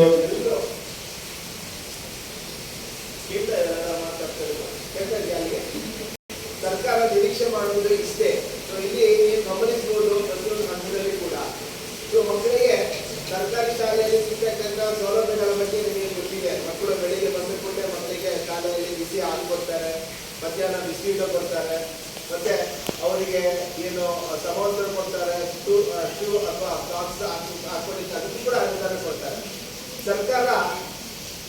ಸೊ 1ರಿಂದ ಪ್ರೀ ಸ್ಕೂಲಿಂದ ಹಿಡಿದು 12ನೇ ತರಗತಿವರೆಗೆ ನಾವು ಕನ್ಸಿಡರ್ ಮಾಡಿದ್ರೆ ಅದನ್ನು ಗಣನೆಗೆ ತಗೊಂಡ್ರೆ ಸೊ ದೊಡ್ಡ ಮಟ್ಟದಲ್ಲಿ ಸರ್ಕಾರ ಪ್ರತಿಯೊಂದು ವಿದ್ಯಾರ್ಥಿಗೂ ಕೂಡ ಅನುದಾನವನ್ನು ವಿನಿಯೋಗ ಮಾಡ್ತಾ ಇದೆ. ಸೊ ಅದಕ್ಕೆ ಬದಲಾಗಿ ಸರ್ಕಾರ ಏನು ನಿರೀಕ್ಷೆ ಮಾಡುತ್ತೆ ಅಂತ ಹೇಳಿದ್ರೆ, ಹಾಗೆ ನಮ್ಮ ಶಿಕ್ಷಕರು ಹೇಳಿದ್ರು, ಸೊ ಏನು ಒಂದು ಸರ್ಕಾರಿ ಶಾಲೆಯಲ್ಲಿ ಕಲಿತಂತಹ ಮಗು ಅವನು ಮತ್ತೆ ಅವನ ವೃತ್ತಿ ಜೀವನವನ್ನು ಕಲಿಕೊಳ್ಳುವ ಸಂದರ್ಭ ಬಂದಾಗ ಅವನು ಯಾವುದೇ ರೀತಿಯಲ್ಲಿ ಸಮಾಜಕ್ಕೆ ಹೊಣೆಯಾಗಬಾರ್ದು. ಅವನು ಅವನ ಒಂದು ಜೀವನವನ್ನು ರೂಪಿಸಿಕೊಳ್ಳಲಿಕ್ಕೆ ಅವನು ಸ್ವತಂತ್ರ ಆಗಿ ಇರಬೇಕೆನ್ನ ನಿಟ್ಟಿನಲ್ಲಿ ಮಾತ್ರ ಒಂದು ಇಂಟೆಲಿಜೆಂಟ್ ಸರ್ಕಾರ ಅದನ್ನು ಬಯಸುತ್ತೆ. ಅದನ್ನು ಹೊರತುಪಡಿಸಿ ಬೇರೆ ಯಾವುದೋ ಒಂದು ರೀತಿಯಲ್ಲಿ ಸರ್ಕಾರ ಯಾವುದನ್ನು ನಿರೀಕ್ಷೆ ಮಾಡಲ್ಲ. ಈಗ ಎಲ್ರಿಗೂ ಎಲ್ಲ ಮಕ್ಕಳ ಪೋಷಕರಿಗೂ ಕೂಡ ಇದೊಂದು ವಿಚಾರ ಮನದಟ್ಟಾಗಬೇಕು. ಸೊ ಅದೇ ರೀತಿಯಲ್ಲಿ ಯೋಜನೆ ಅಂತ ಹೇಳಿದ್ರೆ ಸಮಗ್ರ ಶಿಕ್ಷಣ ಯೋಜನೆ ಅಂತಂದ್ರೆ ಸಂಕ್ಷಿಪ್ತವಾಗಿ ಹೇಳಬೇಕು ಅಂತಂದ್ರೆ ಇಷ್ಟೇ, ಅದು ಬೇರೇನೇ ಇಲ್ಲ. ಸೊ ಅದರಲ್ಲಿ ಏನೆಲ್ಲ ಅಡಕಾಗಿದೆ ಅದನ್ನ ನೀವೆಲ್ಲ ನಿಮ್ಮ ಮುಂದೆ ಮಂಡನೆ ಮಾಡಿದೆ. ಸೊ ಇಲ್ಲಿ ನಾವು ಬೇರೆ ಬೇರೆ ಶಾಲೆಗಳಲ್ಲಿ ಬೇರೆ ಬೇರೆ ಗ್ರಾಮ ಪಂಚಾಯತ್ಗಳಲ್ಲಿ ಏನು ಇಂಥದ್ದೇ ಒಂದು ಸಾಮಾಜಿಕ ಪರಿಶೋಧನೆ ನಡೆಸಿದಾಗ ಕಂಡುಕೊಂಡಂತಹ ಅನುಭವಗಳೇನು ಅದನ್ನು ಕೂಡ ನಾನು ಪ್ರತಿಯೊಂದು ಸಭೆಯಲ್ಲಿ ಮಂಡನೆ ಮಾಡ್ತೇನೆ. ಯಾಕಂತ ಹೇಳಿದ್ರೆ ಈಗ ನಮಗೆ ಹೆಚ್ಚಿನ ಕಡೆಗಳಲ್ಲಿ ಗ್ರಾಮೀಣ ಭಾಗದಲ್ಲಿ ಇರ್ಬೋದು ಅಥವಾ ನಗರ ಪ್ರದೇಶಗಳಲ್ಲಿ ಇರ್ಬೋದು, ಸೊ ಸರ್ಕಾರಿ ಶಾಲೆ ಅಂತ ಹೇಳಿದ್ರೆ ಒಂಥರ ಒಂದು ಬೇರೆಯಾದ ರೀತಿಯ ಒಂದು ಭಾವನೆ ಮಕ್ಕಳ ಪೋಷಕರಲ್ಲಿ ಇರ್ಬೋದು, ಸಮಾಜದಲ್ಲಿ ಇದೆ. ಸೊ ಅದು ನಾವು ಮುಖ್ಯವಾಗಿ ಕಂಡುಕೊಂಡಂತಹ ವಿಚಾರ. ಗ್ರಾಮೀಣ ಭಾಗದಲ್ಲಿ ಹೆಚ್ಚಾಗಿ ಏನಾಗ್ತಿದೆ ಅಂತ ಹೇಳಿದ್ರೆ, ಸೊ ನಾವು ಮಕ್ಕಳ ಜೊತೆ ಶಾಲೆಗೆ ಹೋದಾಗ ನಾವು ಹೋಗೋದು ಬರೀ 2 ಅಥವಾ 3 ದಿನದಲ್ಲಿ. ಆ 3 ದಿನಗಳಲ್ಲಿ ನಾವು ಮಕ್ಕಳ ಜೊತೆ ಯಾವ ಬಾಂಧವ್ಯವನ್ನು ಬೆಳೆಸ್ಕೊಂಡಿರ್ತೇವೆ ಅಂತ ಹೇಳಿದ್ರೆ ನಮಗೆ ಮತ್ತೆ ಶಾಲೆಯಲ್ಲಿ ಸಭೆ ಮುಗಿದು ಹೊರಗಡೆ ಬರುವಾಗ ಬೇಜಾರಾಗುತ್ತೆ. ಸೊ ಇದು ಬೇಗ ಮುಗಿದೋಯ್ತಲ್ಲ 3 ದಿನ ಅಂತ ಅಷ್ಟರ ಮಟ್ಟಿಗೆ ನಾವು ಮಕ್ಕಳಲ್ಲಿ ಬೆಳೆಸ್ಕೊಂಡಿರ್ತೇವೆ. ನಾನು ಕೆಲವೊಂದು ಬಾರಿ ಶಾಲೆಗೆ ಭೇಟಿ ಕೊಡ್ತೇನೆ. ಅಂದರೆ ನಮ್ಮ ತಂಡದವರು ನಿರಂತರವಾಗಿ ಮಕ್ಕಳ ಜೊತೆ ಮಾತಾಡ್ತಾನೆ ಇರ್ತಾರೆ. ಇಲ್ಲಿ ಮಕ್ಕಳ ಜೊತೆ ನಾವು ಬೆಳೆಯುವಾಗ ಏನಾಗುತ್ತೆ, ನಾವು ಮಕ್ಕಳ ಜೊತೆ ಕೂಡ ನಾವು ವರದಿ ಮಾಡಬೇಕಿದೆ. ಅವರ ಏನು ಪಠ್ಯದ ವಿಚಾರದ ಬಗ್ಗೆ ನಾವು ಯಾವುದೇ ಒಂದು ಮಾಹಿತಿಯನ್ನು ಅವ್ರ ಜೊತೆ ಕೇಳಲ್ಲ. ಸೊ ನಾವು ಪಠ್ಯೇತರ ವಿಚಾರಗಳ ಬಗ್ಗೆ ನಾವು ಜಾಸ್ತಿ ಓದ್ಕೊಳ್ತೇವೆ. ಒಂದು ತರಗತಿಗೆ ಹೋಗಿ ಆ ಮಕ್ಕಳು ಯಾವ ರೀತಿಯ ಒಂದು ಬುದ್ಧಿಮತ್ತೆಯನ್ನು ಹೊಂದಿದ್ದಾರೆ ಎನ್ನುವ ವಿಚಾರದಲ್ಲಿ ಕೆಲವೊಂದು ಏನು ಅವರಿಗೆ ಮುಕ್ತವಾಗಿ ಮಕ್ಕಳನ್ನು ಬಿಟ್ಟು ಅವರ ಸಾಮರ್ಥ್ಯದ ಬಗ್ಗೆ ಮಾಹಿತಿಯನ್ನು ಕಲೆ ಆಗ್ತದೆ. ಅಂದರೆ ಶಾಲೆಗೆ ಒಂದು ತರಗತಿಗೆ ವಿಸಿಟ್ ಕೊಟ್ಟಾಗ ಅವರಲ್ಲಿ ಇರತಕ್ಕಂತಹ ಒಂದು ಏನು ಅವರಿಗೆ ಯಾವ ವಿಚಾರದಲ್ಲಿ ಆಸಕ್ತಿ ಇದೆ ಅದಕ್ಕೆ ಮುಕ್ತವಾದ ಅವಕಾಶ ಕೊಟ್ಟು ಏನೇ ಇರ್ಬೋದು, ನಾವು ಸಿಂಪಲ್ ಆಗಿ ಯಾರಿಗೆ ಏನು ಗೊತ್ತು ಅದನ್ನು ಹೋಗಿ ಪ್ರೆಸೆಂಟ್ ಮಾಡಿ ಅಂತ ಏನೋ ಒಂದು ಮಾಹಿತಿಯನ್ನು ಕೊಟ್ಟಾಗ ಮಕ್ಕಳು ಅವರಲ್ಲಿ ಇರುವಂತಹ ಉತ್ಸಾಹ ಬೇರೆ ಲೆವೆಲ್ ಇರುತ್ತೆ. ತುಂಬ ಶಾಲೆಗಳಲ್ಲಿ ನಾವು ನೋಡಿದ್ದೀವಿ. ಸೊ ಅಷ್ಟರ ಮಟ್ಟಿಗೆ ಮಕ್ಕಳು ಅವರಲ್ಲಿ ತೊಡಗಿಸಿಕೊಳ್ಳುವಂತಹ ರೀತಿ ಇದೆ ಅಲ್ವಾ, ಅದು ತುಂಬ ಉತ್ತಮವಾಗಿರುವಂಥದ್ದು. ಕೆಲವೊಂದು ಶಾಲೆಗಳಲ್ಲಿ ಮತ್ತೆ ಮಕ್ಕಳು ತುಂಬ ಹಿಂಜರಿತಿದ್ದಾರೆ. ಅಂದರೆ ಅವರು ಬಾಡಿ ಲ್ಯಾಂಗ್ವೇಜ್ ಇರ್ಬೋದು, ಏನೇ ಮಾಡಿದ್ರು ಕೂಡ ಮಕ್ಕಳು ಯಾವುದೇ ವಿಚಾರದ ಬಗ್ಗೆ ಅವರಿಗೆ ಏನೋ ಒಂದು ಮಾಹಿತಿಯನ್ನು ಹೇಳ್ತಾ ಇದ್ದಾರೆ, ಅದು ತಪ್ಪೋ ಸರಿಯೋ ಅದು ವಿಚಾರ ಪ್ರಾಮುಖ್ಯ ಪಡೆಯೋದಿಲ್ಲ. ಅವ್ರು ಯಾವ ರೀತಿ ಪ್ರೆಸೆಂಟ್ ಮಾಡ್ತಾರೆ ಅದು ಮುಖ್ಯವಾಗುತ್ತೆ. ಸೊ ಅದು ಹೋಗ್ತಾ ಅವರ ಸರಿ ತಪ್ಪುಗಳ ಬಗ್ಗೆ ಅವ್ರು ತಿಳ್ಕೊಳ್ತಾರೆ. ಆದರೆ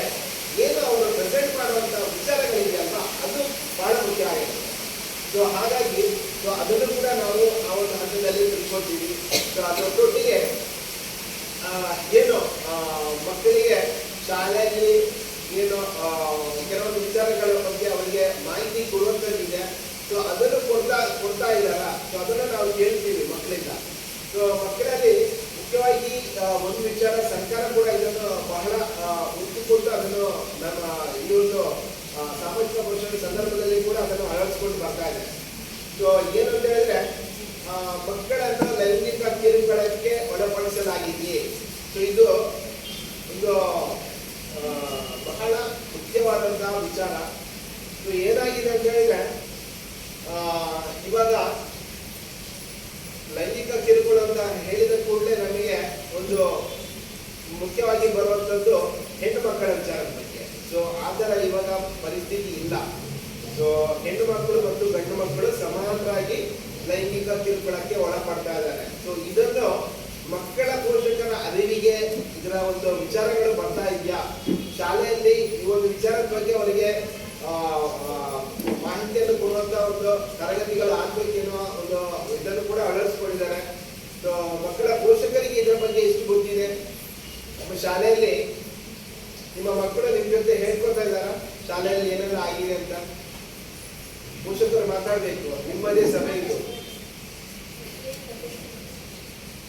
ನಾವು ನಾನೇ ಮಾತಾಡ್ತಾ ಹೋದ್ರೆ ನಿಮಗೆ ಬೋರ್ ಹೊಡೆಯುತ್ತೆ. ನಾವು ಮಾತಾಡೋಣ ಹೇಳ್ತಾರೆ. ಹೇಳ್ತಾರೆ. ಓಕೆ. ಮತ್ತೆ ಪೋಷಕರು ನಿಯರೆಸ್ಟ್ ಮನೆ ಇರುವಂತಹ ಮಕ್ಕಳ ಪೋಷಕರು ಹೇಳಿದ್ದಾರೆ. ನೋಡಿ, ಒಂದು ಹೇಳಿದ್ರೆ ಉತ್ತಮ. ಯಾಕಂದ್ರೆ ಇಲ್ಲಿ ಲೈಂಗಿಕ ಕಿರುಕುಳಕ್ಕೆ ಒಳಪಟ್ಟಂತಹ ಮಕ್ಕಳ ವರ್ತನೆ ಯಾವ ರೀತಿ ಇರುತ್ತೆ, ಸೊ ಲೈಂಗಿಕ ಕಿರುಕುಳಕ್ಕೆ ಏನೆಲ್ಲ ಕಾರಣಗಳಿರ್ಬೋದು ಹೇಳೋದನ್ನು ಕೂಡ ಸರ್ಕಾರ ಕೇಳುತ್ತೆ. ಸೊ ಅದನ್ನು ನಾನು ನಿಮಗೆ ಒಂದು ಮಾಹಿತಿಗಾಗಿ ನಾನು ಇಲ್ಲಿ ಮಂಡನೆ ಮಾಡ್ತೇನೆ. ಮೊದಲನೇದು ಸೇಫ್ ಟಚ್ ಮತ್ತು ಅನ್ಸೇಫ್ ಟಚ್ ಬಗ್ಗೆ ಗೊತ್ತಿದ್ಯಾ? ಗುಡ್ ಟಚ್, ಬ್ಯಾಡ್ ಟಚ್ ಹೇಳಿದಾರ ಮಕ್ಕಳು? ಓಕೆ. ಸೊ ಇದರ ಬಗ್ಗೆ ದಯವಿಟ್ಟು ಪೋಷಕರು ಬಹಳ ಬಹಳ ಬಹಳ ಒತ್ತು ಕೊಡಬೇಕು. ಯಾಕಂತ ಹೇಳಿದ್ರೆ ಸೊ ಈ ಒಂದು ಕಿರುಕುಳಕ್ಕೆ ಒಳಪಡುವವರು ಹೊರಗಡೆಯಿಂದ ಅಲ್ಲ, ಮುಖ್ಯವಾಗಿ ಮಕ್ಕಳ ಕುಟುಂಬ ಫ್ಯಾಮಿಲಿಯಲ್ಲೇ ಇದಕ್ಕೆ ಜಾಸ್ತಿ ಜನ ಬಲಿಯಾಗ್ತಿದ್ದಾರೆ.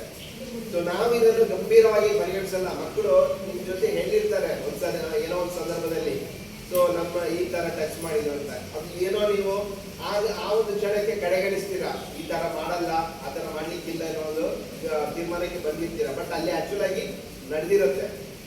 ಸೊ ಇವತ್ತಿನ ಒಂದು ನಾನು ಸಂದರ್ಭಕ್ಕೆ ಹೇಳಬೇಕು ಅಂತ ಹೇಳಿದ್ರೆ, ನಿಮ್ಗೆ ಗೊತ್ತಿದೆ ಎಲ್ಲವೂ ನಾನು ಮುಚ್ಚುಮರೆ ಏನಿಲ್ಲ. ಮಕ್ಕಳ ಪೋಷಕರು ಆದಷ್ಟು ತಮ್ಮ ಮಕ್ಕಳಿಗೆ ಏನು ಈ ವಿಚಾರಗಳ ಬಗ್ಗೆ ನೀವು ಮುಕ್ತವಾಗಿ ಅವರನ್ನು ನಿಮ್ಮ ಏನು ವಿಶ್ವಾಸಕ್ಕೆ ತೆಗೆದುಕೊಂಡು ಎಲ್ಲ ವಿಚಾರಗಳನ್ನು ಅವರಿಗೆ ಹಂಚಬೇಕಾದಂತಹ ಒಂದು ಸಂದರ್ಭ ಇದು. ಸೊ ಹಂಚದೆ ಹೋದ್ರೆ ಅದು ಮತ್ತೆ ಕ್ಲಿಷ್ಟಕರ ಸನ್ನಿವೇಶಕ್ಕೆ ತಿರುಗುತ್ತೆ. ಸೊ ಏನೇ ಇರ್ಬೋದು, ಆ ಗುಡ್ ಟಚ್ ಬ್ಯಾಡ್ ಟಚ್ ಬಗ್ಗೆ ನಿಮಗೆ ಎಷ್ಟು ಮಾಹಿತಿ ಇದೆ, ಸೊ ಯಾವ ರೀತಿ ಅದು ಫೀಲ್ ಆಗುತ್ತೆ ಅನ್ನೋದ್ರ ಬಗ್ಗೆ ಮಕ್ಕಳಿಗೆ ಸ್ವಲ್ಪ ಜಾಸ್ತಿ ಮಾಹಿತಿನೇ ಕೊಡಿ. ಸೊ ಅದು ಮುಂದುವರೆದು ಮತ್ತೆ ಏನಾದ್ರೂ ಸಮಸ್ಯೆಗಳಾದಾಗ ಅದು ದೊಡ್ಡ ಮಟ್ಟದಲ್ಲಿ ಆಗತ್ತೆ. ಆವಾಗ ನಾವು ಎಚ್ಚೆತ್ಕೊಂಡ್ರೆ ಏನು ಇದಾಗಲ್ಲ. ಸೊ ಹಾಗಾಗಿ ಸರ್ಕಾರವೇ ಇಲ್ಲಿ ಕೇಳುತ್ತೆ. ಸೊ ಅದು ಯಾವ ರೀತಿ ಆಗುತ್ತೆ ಅಂತ ಕೆಲವೊಂದು ವಿಚಾರಗಳನ್ನು ಸರ್ಕಾರ ಪಟ್ಟಿ ಮಾಡಿ ಅದನ್ನು ಸಭೆಯಲ್ಲಿ ಮಂಡನೆ ಮಾಡ್ತದೆ. ತರಗತಿಯಲ್ಲಿ ಉದ್ದೇಶಪೂರ್ವಕವಾಗಿ ಒಬ್ಬರನ್ನೇ ಉಳಿಯುವಂತೆ ಮಾಡುವುದು, ಸ್ಟಾಫ್ ರೂಮ್ಗೆ ಒಬ್ಬರನ್ನೇ ಬರಲು ತಿಳಿಸುವುದು, ಪದೇ ಪದೇ ನಿಂದಿಸುವುದು, ಹೊಗಳುವುದು, ಇತರೆ ವಿದ್ಯಾರ್ಥಿಗಳಿಂದ ಬೇರ್ಪಡಿಸುವುದು, ತರಗತಿಯಲ್ಲಿ ಬೇಡವಾದ ಅನಾವಶ್ಯಕತೆ ಇಲ್ಲದ ಬೇರೆ ಬೇರೆ ವಿಷಯಗಳನ್ನು ಮಾತಾಡುವುದು, ಅನಾವಶ್ಯಕವಾಗಿ ಮಾತನಾಡುವುದು ಮತ್ತು ವಿನಾಕಾರಣ ಸ್ಪರ್ಶಿಸುವುದು, ಇವೆಲ್ಲ ಲೈಂಗಿಕ ಕಿರುಕುಳದ ಒಂದು ಭಾಗ ಆಗಿರುತ್ತೆ. ಸೊ ಇಂತಹ ಒಂದು ಏನಾದರೂ ಮಾಹಿತಿಗಳನ್ನು ನಿಮ್ಮ ಜೊತೆ ಹಂಚಿಕೊಂಡಾಗ ದಯವಿಟ್ಟು ಅದನ್ನು ಕಡೆಗಣಿಸಬೇಡಿ. ಅದನ್ನು ಗಂಭೀರವಾಗಿ ಪರಿಗಣಿಸಿ ಸಂಬಂಧಪಟ್ಟ ಶಾಲಾ ಮುಖ್ಯ ಶಿಕ್ಷಕರಿಗೆ ಅದನ್ನು ಹೇಳ್ಕೊಡಿ. ಅಂದ್ರೆ ಸೊ ಇಲ್ಲಿ ಅಂತ ಪ್ರಮೇಯ ಬಂದಿಲ್ಲ ಅಂತ ನಾನು ತಿಳ್ಕೊಳ್ತೀನಿ, ಆದರೆ ಮಾಹಿತಿ ನಿಮಗೆ ಸಿಗಲೇಬೇಕು. ಅದು ಆಗದೇ ಇರಲಿ, ಅದು ಮಾಹಿತಿಗಳನ್ನು ಪಡ್ಕೊಳ್ಳೇಬೇಕು. ಆ ಒಂದು ನಿಟ್ಟಿನಲ್ಲಿ ಹೇಳುವಂಥದ್ದು. ಇನ್ನು ಅಂತ ಇಂತಹ ಕಿರುಕುಳಕ್ಕೆ ಒಳಪಟ್ಟಾಗ ಮಕ್ಕಳ ವರ್ತನೆ ಯಾವ ರೀತಿ ಇರುತ್ತೆ ಅನ್ನೋದ್ರ ಬಗ್ಗೆ ಮಾಹಿತಿ ಇದೆ, ಅದನ್ನು ಸರ್ಕಾರ ಕೇಳುತ್ತೆ. ಸೊ ಮನೆಯಲ್ಲಿ ಮಗು ಮಾತನಾಡದೆ ಒಬ್ಬಳೇ ಇರುವುದು, ಶಾಲೆಗೆ ಒಬ್ಬಳೇ ಇರುವುದು ಅಥವಾ ಒಬ್ಬನೇ ಇರುವುದು, ಶಾಲೆಗೆ ಹೋಗಲು ನಿರಾಕರಿಸುವುದು, ಶಾಲಾ ಶಿಕ್ಷಕರು ಸಿಬ್ಬಂದಿ ಬಗ್ಗೆ ವಿರೋಧ ಅಭಿಪ್ರಾಯ ವ್ಯಕ್ತಪಡಿಸುವುದು, ಶಾಲೆಗೆ ಹೋಗಲು ಹೆದರುವುದು, ಮಗು ಯಾವುದೇ ಕೆಲಸದಲ್ಲಿ ಆಸಕ್ತಿ ತೋರದಿರುವುದು, ಮಗು ಶಾಲೆಯಿಂದ ಶಾಲಾವಧಿ ಮುಗಿದ ನಂತರ ತಡವಾಗಿ ಮನೆಗೆ ಬರುತ್ತಿದೆ.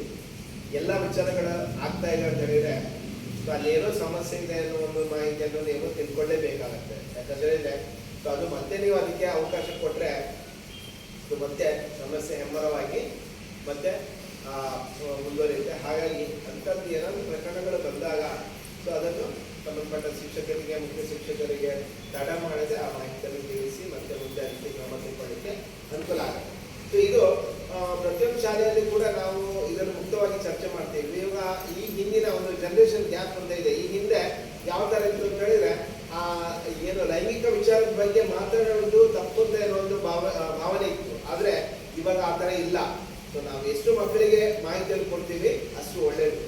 ಸೊ ಎಷ್ಟು ಬೇಕೋ ಅಷ್ಟು ನಮ್ಗೆ ಗೊತ್ತಿದೆ, ನಾವು ಮೆಚೂರ್ ಇದ್ದೀವಿ.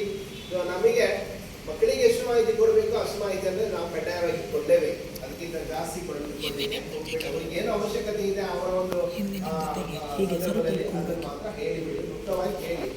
ಸೊ ಯಾವುದೇ ರೀತಿ ಇಂತಹ ಸಮಸ್ಯೆಗಳಾದಾಗ ಅವರನ್ನು ಯಾವುದೇ ರೀತಿಯಲ್ಲಿ ಗದರುವುದು ಮತ್ತೆ ಅವರನ್ನು ಸಮಾಧಾನ ಪಡಿಸಿ ಸುಮ್ಮನೆ ಆ ಥರ ಅಲ್ಲ ಒಂದು ತೀರ್ಮಾನಕ್ಕೆ ನೀವು ಬರ್ಲಿಕ್ಕೆ ಹೋಗಬೇಡಿ. ಸೊ ಅದು ಮತ್ತೆ ಮುಂದೆ ಬೇರೆ ಒಂದು ಇದನ್ನು ತಗೊಳ್ಳುತ್ತೆ. ಸೊ ಇದು ಒಂದು ವಿಚಾರ, ಶಾಲೆಯಲ್ಲಿ ಮಕ್ಕಳು ಲೈಂಗಿಕ ವಿಚಾರದ ಬಗ್ಗೆ ಕೇಳ್ತಿರುವಂತಹ ಮಾಹಿತಿಗಳು. ಇನ್ನು ನಾನಾಗಲೇ ಅದು ಮಧ್ಯದಲ್ಲಿ ಕ್ಲಿಕ್ ಮಾಡಿದೆ. ಸೊ ಶಾಲೆಯಲ್ಲಿ ಗ್ರಾಮೀಣ ಭಾಗದಲ್ಲಿ ಏನಾಗುತ್ತೆ, ಮಕ್ಕಳ ಸಂಖ್ಯೆ ಗಣನೀಯವಾಗಿ ಇಳಿತಾ ಇದೆ. ಸೊ ಅಂದ್ರೆ ಅದಕ್ಕೆ ಗ್ರಾಮೀಣ ಭಾಗದಲ್ಲಿ ಕೂಡ ಮಕ್ಕಳ ಪೋಷಕರಿಗೆ ಒಲವು ಒಂದು ಮಕ್ಕಳನ್ನು ಇಂಗ್ಲಿಷ್ ಮೀಡಿಯಂನಲ್ಲಿ ಓದಿಸಬೇಕೆನ್ನೋ ಒಂದು ಹಂಬಲ.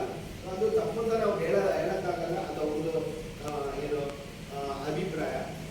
ಸೊ ಏನಾಗುತ್ತೆ, ನಾವು ಇಂಥ ಸಾಮಾಜಿಕ ವರ್ಷ ಹೋದಾಗ ವರ್ಷವಾರು ಮಕ್ಕಳ ಸಂಖ್ಯೆ ಗಣನೀಯವಾಗಿ ಇಳಿತಾ ಇದೆ. ಅದರಲ್ಲಿ ವ್ಯತಿರಿಕ್ತವಾಗಿ ಕೆಲವೊಂದು ಕಡೆ ಏನಾಗುತ್ತೆ, ಕೆಲವೊಂದು ಕಡೆ ಸುಸಜ್ಜಿತವಾದ ಕಟ್ಟಡ ಇದೆ, ಮಕ್ಕಳ ಸಂಖ್ಯೆ ಕಡಿಮೆ ಆಗ್ತಾ ಇದೆ ಪಕ್ಕದಲ್ಲಿ. ಕೆಲವೊಂದು ಕಡೆ ಸುಸಜ್ಜಿತವಾದ ಕಟ್ಟಡ ಇಲ್ಲ, ಮಕ್ಕಳ ಸಂಖ್ಯೆ ಜಾಸ್ತಿ ಇದೆ.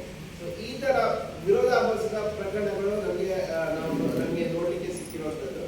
ಸೊ ಏನಾಗುತ್ತೆ, ಒಂದು ಸುಸಜ್ಜಿತವಾದ ಕಟ್ಟಡದಲ್ಲಿ ಮಕ್ಕಳ ಸಂಖ್ಯೆ ಗಣನೀಯವಾಗಿ ಇಳಿಕೆ ಕಂಡಾಗ ಸೊ ಮುಂದೊಂದಿನ ಸರ್ಕಾರ ಅಲ್ಲಿ ಏನು ವಿದ್ಯಾಭ್ಯಾಸವನ್ನು ಸಲ್ಲಿಸಿಗೊಳಿಸುತ್ತೆ. ಅಲ್ಲಿ ಯಾರು ಕಾರ್ಯನಿರ್ವಹಿಸ್ತಾ ಇದ್ದಂತಹ ಟೀಚರಿಗೆ ಯಾರಿಗೋ ಅಥವಾ ಶಿಕ್ಷಕರಿಗೆ ಯಾರಿಗೂ ಇಂಥ ಸಮಸ್ಯೆ ಬರಲ್ಲ. ಸೊ ಅವರು ಬೇರೆ ಶಾಲೆಗೆ ಹೋಗ್ತಾರೆ. ಆದ್ರೆ ಆ ಸುಸಜ್ಜಿತವಾದ ಕಟ್ಟಡ ಮುಂದೊಂದಿನ ಬಂಗಲೆಯಾಗಿ ಕಾಡುತ್ತೆ. ಸೊ ಯಾರು ಅಲ್ಲಿ ಶಿಕ್ಷಣವನ್ನು ಪಡೆದಿರ್ತಾರೆ ಸೊ ಅವರು ಆ ಕಡೆ ಹೋದಾಗ ಅದು ಶಾಲೆ ನೋಡಿದಾಗ ಬೇಜಾರಾಗುತ್ತೆ. ಸೊ ಇದಕ್ಕೆ ಯಾರು ಕಾರಣ ಮತ್ತೆ ಹೇಗೆ ಪೋಷಕರು. ಸೊ ಯಾಕೆ ನಾವು ಅದರಲ್ಲಿ ನಮ್ಮ ಚಿಂತನೆ ಯಾವ ರೀತಿ ಬರಬೇಕೆನ್ನೋದ್ರ ಬಗ್ಗೆ ಪೋಷಕರಿಗೆ ಒಂದು ಒಮ್ಮತದ ಅಭಿಪ್ರಾಯ ಇಲ್ಲ. ನೋಡಿ, ನಮಗೆ ಆಸ್ ಎ ಪೋಷಕರಾಗಿ ನಮಗೆ ಒಂದು ಗುರುತರವಾದ ಜವಾಬ್ದಾರಿ ಇದೆ. ನಮ್ಮ ಮಕ್ಕಳಿಗೆ ಒಂದು ಶಿಕ್ಷಣವನ್ನು ಕೊಡಲೇಬೇಕಿದೆ. ಆ ಶಿಕ್ಷಣ ಯಾವ ರೀತಿ ನಾವು ಕೊಡ್ತಾ ಇದ್ದೀವಿ, ಅವರಿಗೆ ಏನ್ ಶಿಕ್ಷಣ ಬೇಕು ಮೊದಲು ನಾವು ಅದನ್ನು ತೀರ್ಮಾನ ಮಾಡಬೇಕು. ಮಕ್ಕಳಿಗೆ ಗುಣಮಟ್ಟದ ಶಿಕ್ಷಣ ಬೇಕಾ ಅಥವಾ ಅವರಿಗೆ ಗುಣಮಟ್ಟದ ಶಿಕ್ಷಣ ಬೇಡವಾ ಎನ್ನುವ ಒಂದು ತೀರ್ಮಾನ ನಾವು ತಿಳ್ಕೊಳ್ಬೇಕು. ಇವಾಗ ಉದಾಹರಣೆಗಾಗಿ ನಾನು ಕಂಪ್ಯಾರಿಸನ್ ಅಲ್ಲ, ಬಟ್ ನಾವು ಕಂಡುಕೊಂಡಂತ ಸತ್ಯ ಅದನ್ನು ಸಭೆಯಲ್ಲಿ ಎಕ್ಸ್ಪ್ರೆಸ್ ಮಾಡ್ತಾ ಇದ್ದಾರೆ, ಅಂದ್ರೆ ಅಂದ್ಕೊಳ್ತಾ ಇದ್ದೀವಿ. ಈಗ ನೀವೇ ಕಂಪೇರ್ ಮಾಡಿ, ಖಾಸಗಿ ಶಾಲೆಗೂ ಸರ್ಕಾರಿ ಶಾಲೆಗಳಿಗೆ ಇರುವಂತಹ ವ್ಯತ್ಯಾಸದ ಬಗ್ಗೆ ಮಾತಾಡೋಣ ಅಲ್ವಾ. ಸೊ ಖಾಸಗಿ ಶಾಲೆಗಳಲ್ಲಿ ನಿಮಗೆ ಏನು, ನೀವು ಫೀಸ್ ಕೊಡ್ಬೇಕು, ಕೊಡ್ತೀರಾ ಇಲ್ವಾ? ಕೊಡ್ತೀರಾ. ಸೊ ಆ ಸರ್ಕಾರಿ ಶಾಲೆಗಳಲ್ಲಿ ಕೊಡ್ಲಿಕ್ಕಿಲ್ಲ. ಓಕೆ, ಸೊ ಅದು ಎಲ್ಲರೂ ಒಪ್ಕೋತೀರಾ ಮೇಡಮ್? ನೀವು ಒಪ್ಕೋತೀರಾ? ನೀವೇ ನೀವೇ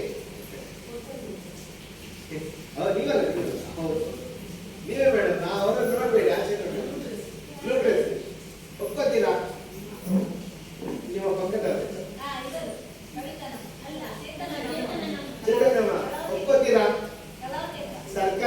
ಇದೆ ನಾವು ಫೀಸ್ ಕಟ್ಟಲೆ ಇಚ್ಚಿ ಪ್ರೈವೇಟ್ ಶಾಲೆ ಕೊರಡತ್ತೆ ಓಕೆ ಫುಲ್ ನೋಡಿ ಕನ್ನಡದಲ್ಲಿ ಮಾತಾಡ್ಬೇಕಾ ತುಳುವಲ್ಲಿ ಮಾತಾಡ್ಬೇಕಾ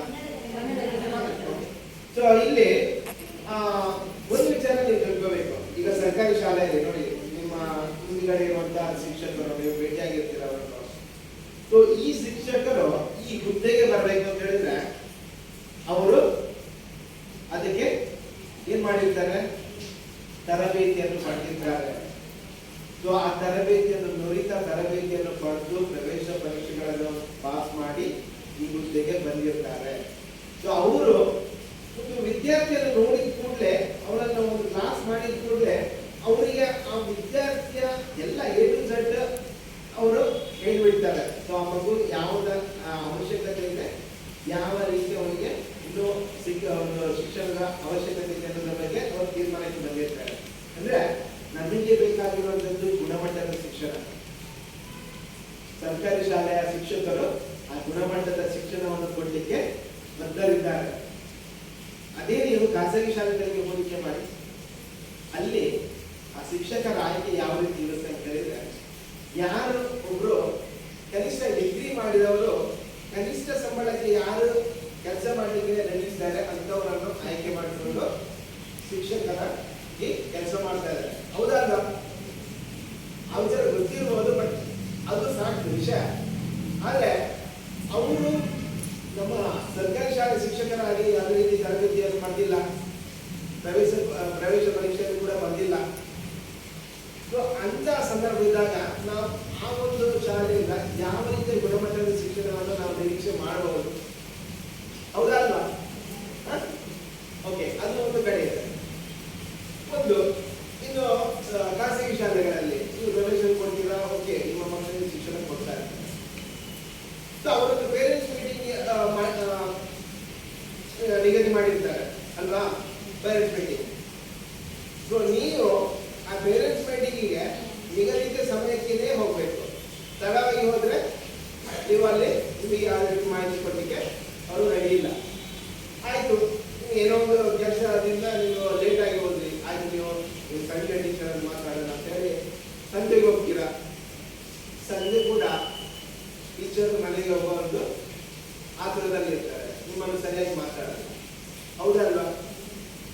ಆದ್ರೆ ಸರ್ಕಾರಿ ಶಾಲೆ ಹಾಗಾಗಿಯೇ ಯಾವಾಗ ಬಂದರೂ ಕೂಡ ನಿಮ್ಮನ್ನು ನಗುಮುಖದಿಂದ ಮಾತಾಡ್ತಲ್ವಾ, ಮಕ್ಕಳ ಬಗ್ಗೆ ಮಾಹಿತಿಯನ್ನು ಕೊಡಲ್ವಾ ಅಲ್ವಾ? ಸೊ ಈ ಎಲ್ಲ ವಿಚಾರಗಳನ್ನು ನೀವು ಗಮನಕ್ಕೆ ತೆಕ್ಕೋಬೇಕು. ಆವಾಗ ನನಗೆ ಒಂದು ಆಯ್ಕೆ ಬರುತ್ತೆ, ಯಾವುದು ಒಳ್ಳೆಯದು ಅಂತ. ನಾನು ಖಾಸಗಿ ಶಾಲೆಯ ಬಗ್ಗೆ ಯಾವುದೂ ದೂರ್ತಾ ಇಲ್ಲ, ಅಂತಿಮ ಆಯ್ಕೆ ನಿಮಗೆ ಬಿಡ್ತಾ ಇದ್ದೀನಿ, ಆಯ್ತಾ? ಸೊ ಇದನ್ನು ಪ್ರಬುದ್ಧರಾಗಿ ನಾವು ಕೂಡ ಮಕ್ಕಳ ಪೋಷಕರಾಗಿ ನಾವು ಕೂಡ ಇದನ್ನು ತಿಳ್ಕೋಬೇಕು. ಸೊ ಅದೇ ರೀತಿ ಇವಾಗ ಮಕ್ಕಳ ಇನ್ನೊಂದು ಇನ್ಸಿಡೆಂಟ್ ಆಯಿತು, ನಾನು ನಮ್ಮ ಇದರಲ್ಲಿ ಅದನ್ನು ಹಂಚಿಕೊಂಡೆ. ಸೊ ಸರ್ಕಾರಿ ಮಕ್ಕಳು ಇಬ್ಬರು ಮಕ್ಕಳು ಶನಿವಾರ ಶಾಲೆ ಬಿಟ್ಟು ಡ್ರಾಯಿಂಗ್ ಕ್ಲಾಸ್ ಅಂತ ಬಂದವರು ಇಬ್ರು, ಒಬ್ರು 8ನೇ ತರಗತಿ ವಿದ್ಯಾರ್ಥಿ ಮತ್ತು 4ನೇ ತರಗತಿ ವಿದ್ಯಾರ್ಥಿನಿ, ಇಬ್ರು ವಿದ್ಯಾರ್ಥಿನಿ ಅವರು. ಸೊ ಅಲ್ಲಿಂದ ಕಣ್ಮರೆಯಾಗಿ ಎಲ್ಲಿ ಹೋದಂತ ಮಾಹಿತಿ ಇಲ್ಲ. ಸೊ ಎಲ್ಲ ಏನು ಸಾಮಾಜಿಕ ಜಾಲತಾಣದಲ್ಲಿ ಹಾಕಿದ್ರು, ಎಲ್ಲ ಕಂಟೆಂಟ್ ಎಲ್ಲ ಆಯಿತು. ಸೊ ಪುಣ್ಯಕ್ಕೆ ಅವರು ಸಿಕ್ಕಿದ್ರು, ಮಹಾರಾಷ್ಟ್ರದಲ್ಲಿ ಸಿಕ್ಕಿದ್ರು. ಸೊ ಅಲ್ಲಿ ನೋಡಿದಾಗ ಏನು ವಿಚಾರ ಅಂತ ತಿಳ್ಕೊಂಡಾಗ ಅವರಿಗೊಂದು ಮೊಬೈಲಲ್ಲಿ ಗೇಮ್ ಆಡುವಂಥ ಒಂದು ರುಚಿ ಇತ್ತು.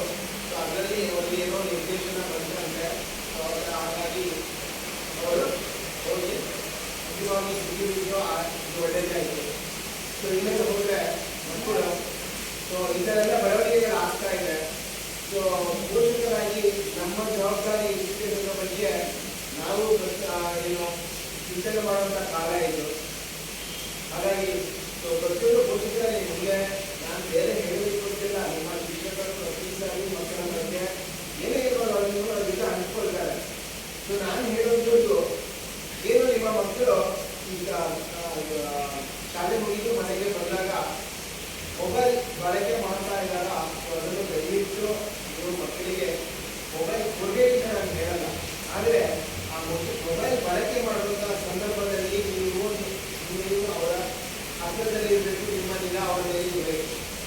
ಸೊ ಅವರಿಗೆ ಮೊಬೈಲ್ ಕೊಟ್ಟು ಅವರು ರೂಮಲ್ಲಿ ಹೋಗಿ ಬಾಗಿಲು ಹಾಕೊಂಡು ನೋಡುವಂಥದ್ದು ಆ ಥರ ಯಾವುದೇ ಕಾರಣಕ್ಕೆ ಮಾಡಲಿಲ್ಲ ಮಕ್ಕಳಿಗೆ.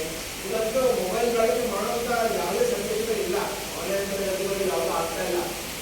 ಹೇಗೆ ಅವರಿಗೆ ಕಲಿಯುವ ಸಂದರ್ಭದಲ್ಲಿ ಕೆಲವು ಪೂರಕ ಮಾಹಿತಿಗಳನ್ನು ತಲೆ ಹಾಕುವ ಸಂದರ್ಭದಲ್ಲಿ ಮೊಬೈಲ್ ಬಳಕೆ ಬೇಕಿದೆ.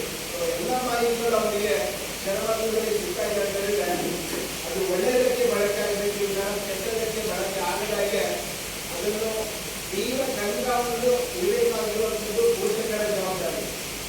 ಹಾಗಾಗಿ ಮಕ್ಕಳಿಗೆ ಮೊಬೈಲ್ ಯಾವ ಹಂತದಲ್ಲಿ ಕೊಡಬೇಕು, ಯಾವಾಗ ಕೊಡಬೇಕು ಅನ್ನೋದ್ರ ಬಗ್ಗೆ ನೀವೇ ಒಂದು ಟೈಮ್ ಫಿಕ್ಸ್ ಮಾಡಿ. ಆವಾಗ ನಿಮ್ಮ ಜೊತೆ ಇದ್ದು ನೀವು ಅವರನ್ನು ಗಮನಿಸಿಕೊಂಡು ಅವ್ರು ನೋಡಿ ಅವರಿಗೆ ಬೇಕಾದನ್ನು ಮಾಡಿ ಕಲೆ ಹಾಕಿ. ಅದೇ ಯಾವುದೇ ಕಾರಣಕ್ಕೆ ಮಕ್ಕಳಿಗೆ ಬೇಕಾಬಿಟ್ಟಿ ಮೊಬೈಲ್ ಕೊಡಬೇಡಿ. ಅದೇ ರೀತಿ ಮೊಬೈಲ್ ಬಳಕೆ ಮಾಡಬಾರ್ದು ಕೂಡ. ಮಕ್ಕಳು ಹತ್ತಿರದಲ್ಲಿದ್ದಾಗ ನೀವು ಇನ್ನೂ ನೋಡ್ತಾ ಇರ್ತೀರಾ, ಮಕ್ಕಳಿಗೆ ಕುತೂಹಲ ಜಾಸ್ತಿ, ಅವ್ರ ಮಗನ ಅಲ್ಲಿ ಇರಲ್ಲ, ಓದ್ತಾ ಇರ್ಬೋದು. ಬಟ್ ನೀವು ಒಂದು ಕಡೆ ಸ್ವಲ್ಪ ಜೋರಾಗಿ ಮೊಬೈಲ್ ಯೂಸ್ ಮಾಡ್ತಾ ಇದ್ದೀರಿ ಅಂತ ಹೇಳಿದ್ರೆ ಮೊಬೈಲ್ ಎಲ್ಲ ಅದರಲ್ಲಿ.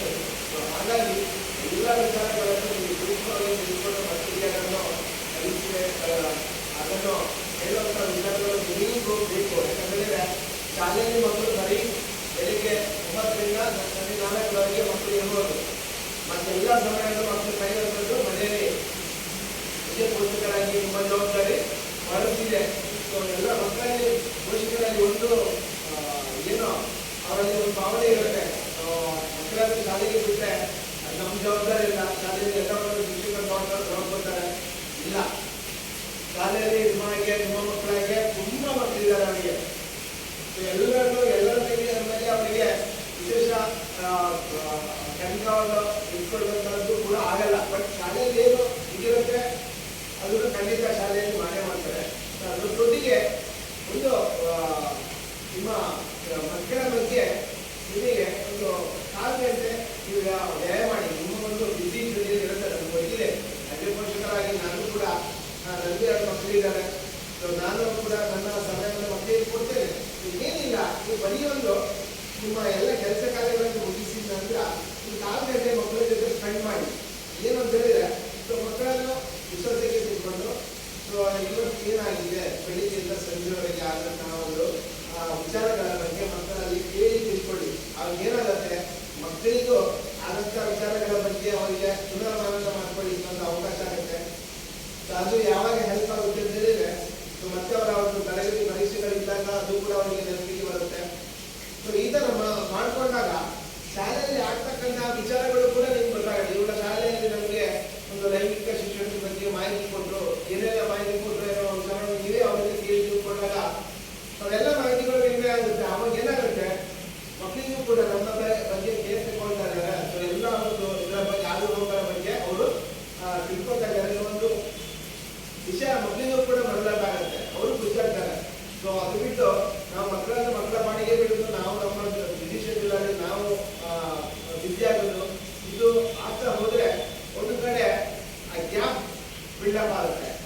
ಆ ಗ್ಯಾಪು ಮತ್ತೆ ಹೋಗ್ತಾ ಬಹಳ ದೊಡ್ಡ ಕಂಟಕವನ್ನೇ ಸೃಷ್ಟಿ ಮಾಡುತ್ತೆ. ಸೊ ಅದಕ್ಕೆ ದಯವಿಟ್ಟು ಅವಕಾಶ ಮಾಡಿಕೊಡ್ಬೇಡಿ. ಯಾಕಂದ್ರೆ ನಾವೇನು ನಮ್ಮ ಒಂದು ಜವಾಬ್ದಾರಿಯನ್ನು ನಾವು ಸಮರ್ಪಕವಾಗಿ ನಿರ್ವಹಿಸಿದ್ರೆ ಯಾವುದೇ ಸಮಸ್ಯೆಗಳು ಮುಂದೆ ಬರಲಿಕ್ಕೆ ಅವಕಾಶ ನಾವು ಕೊಡಬಾರ್ದು.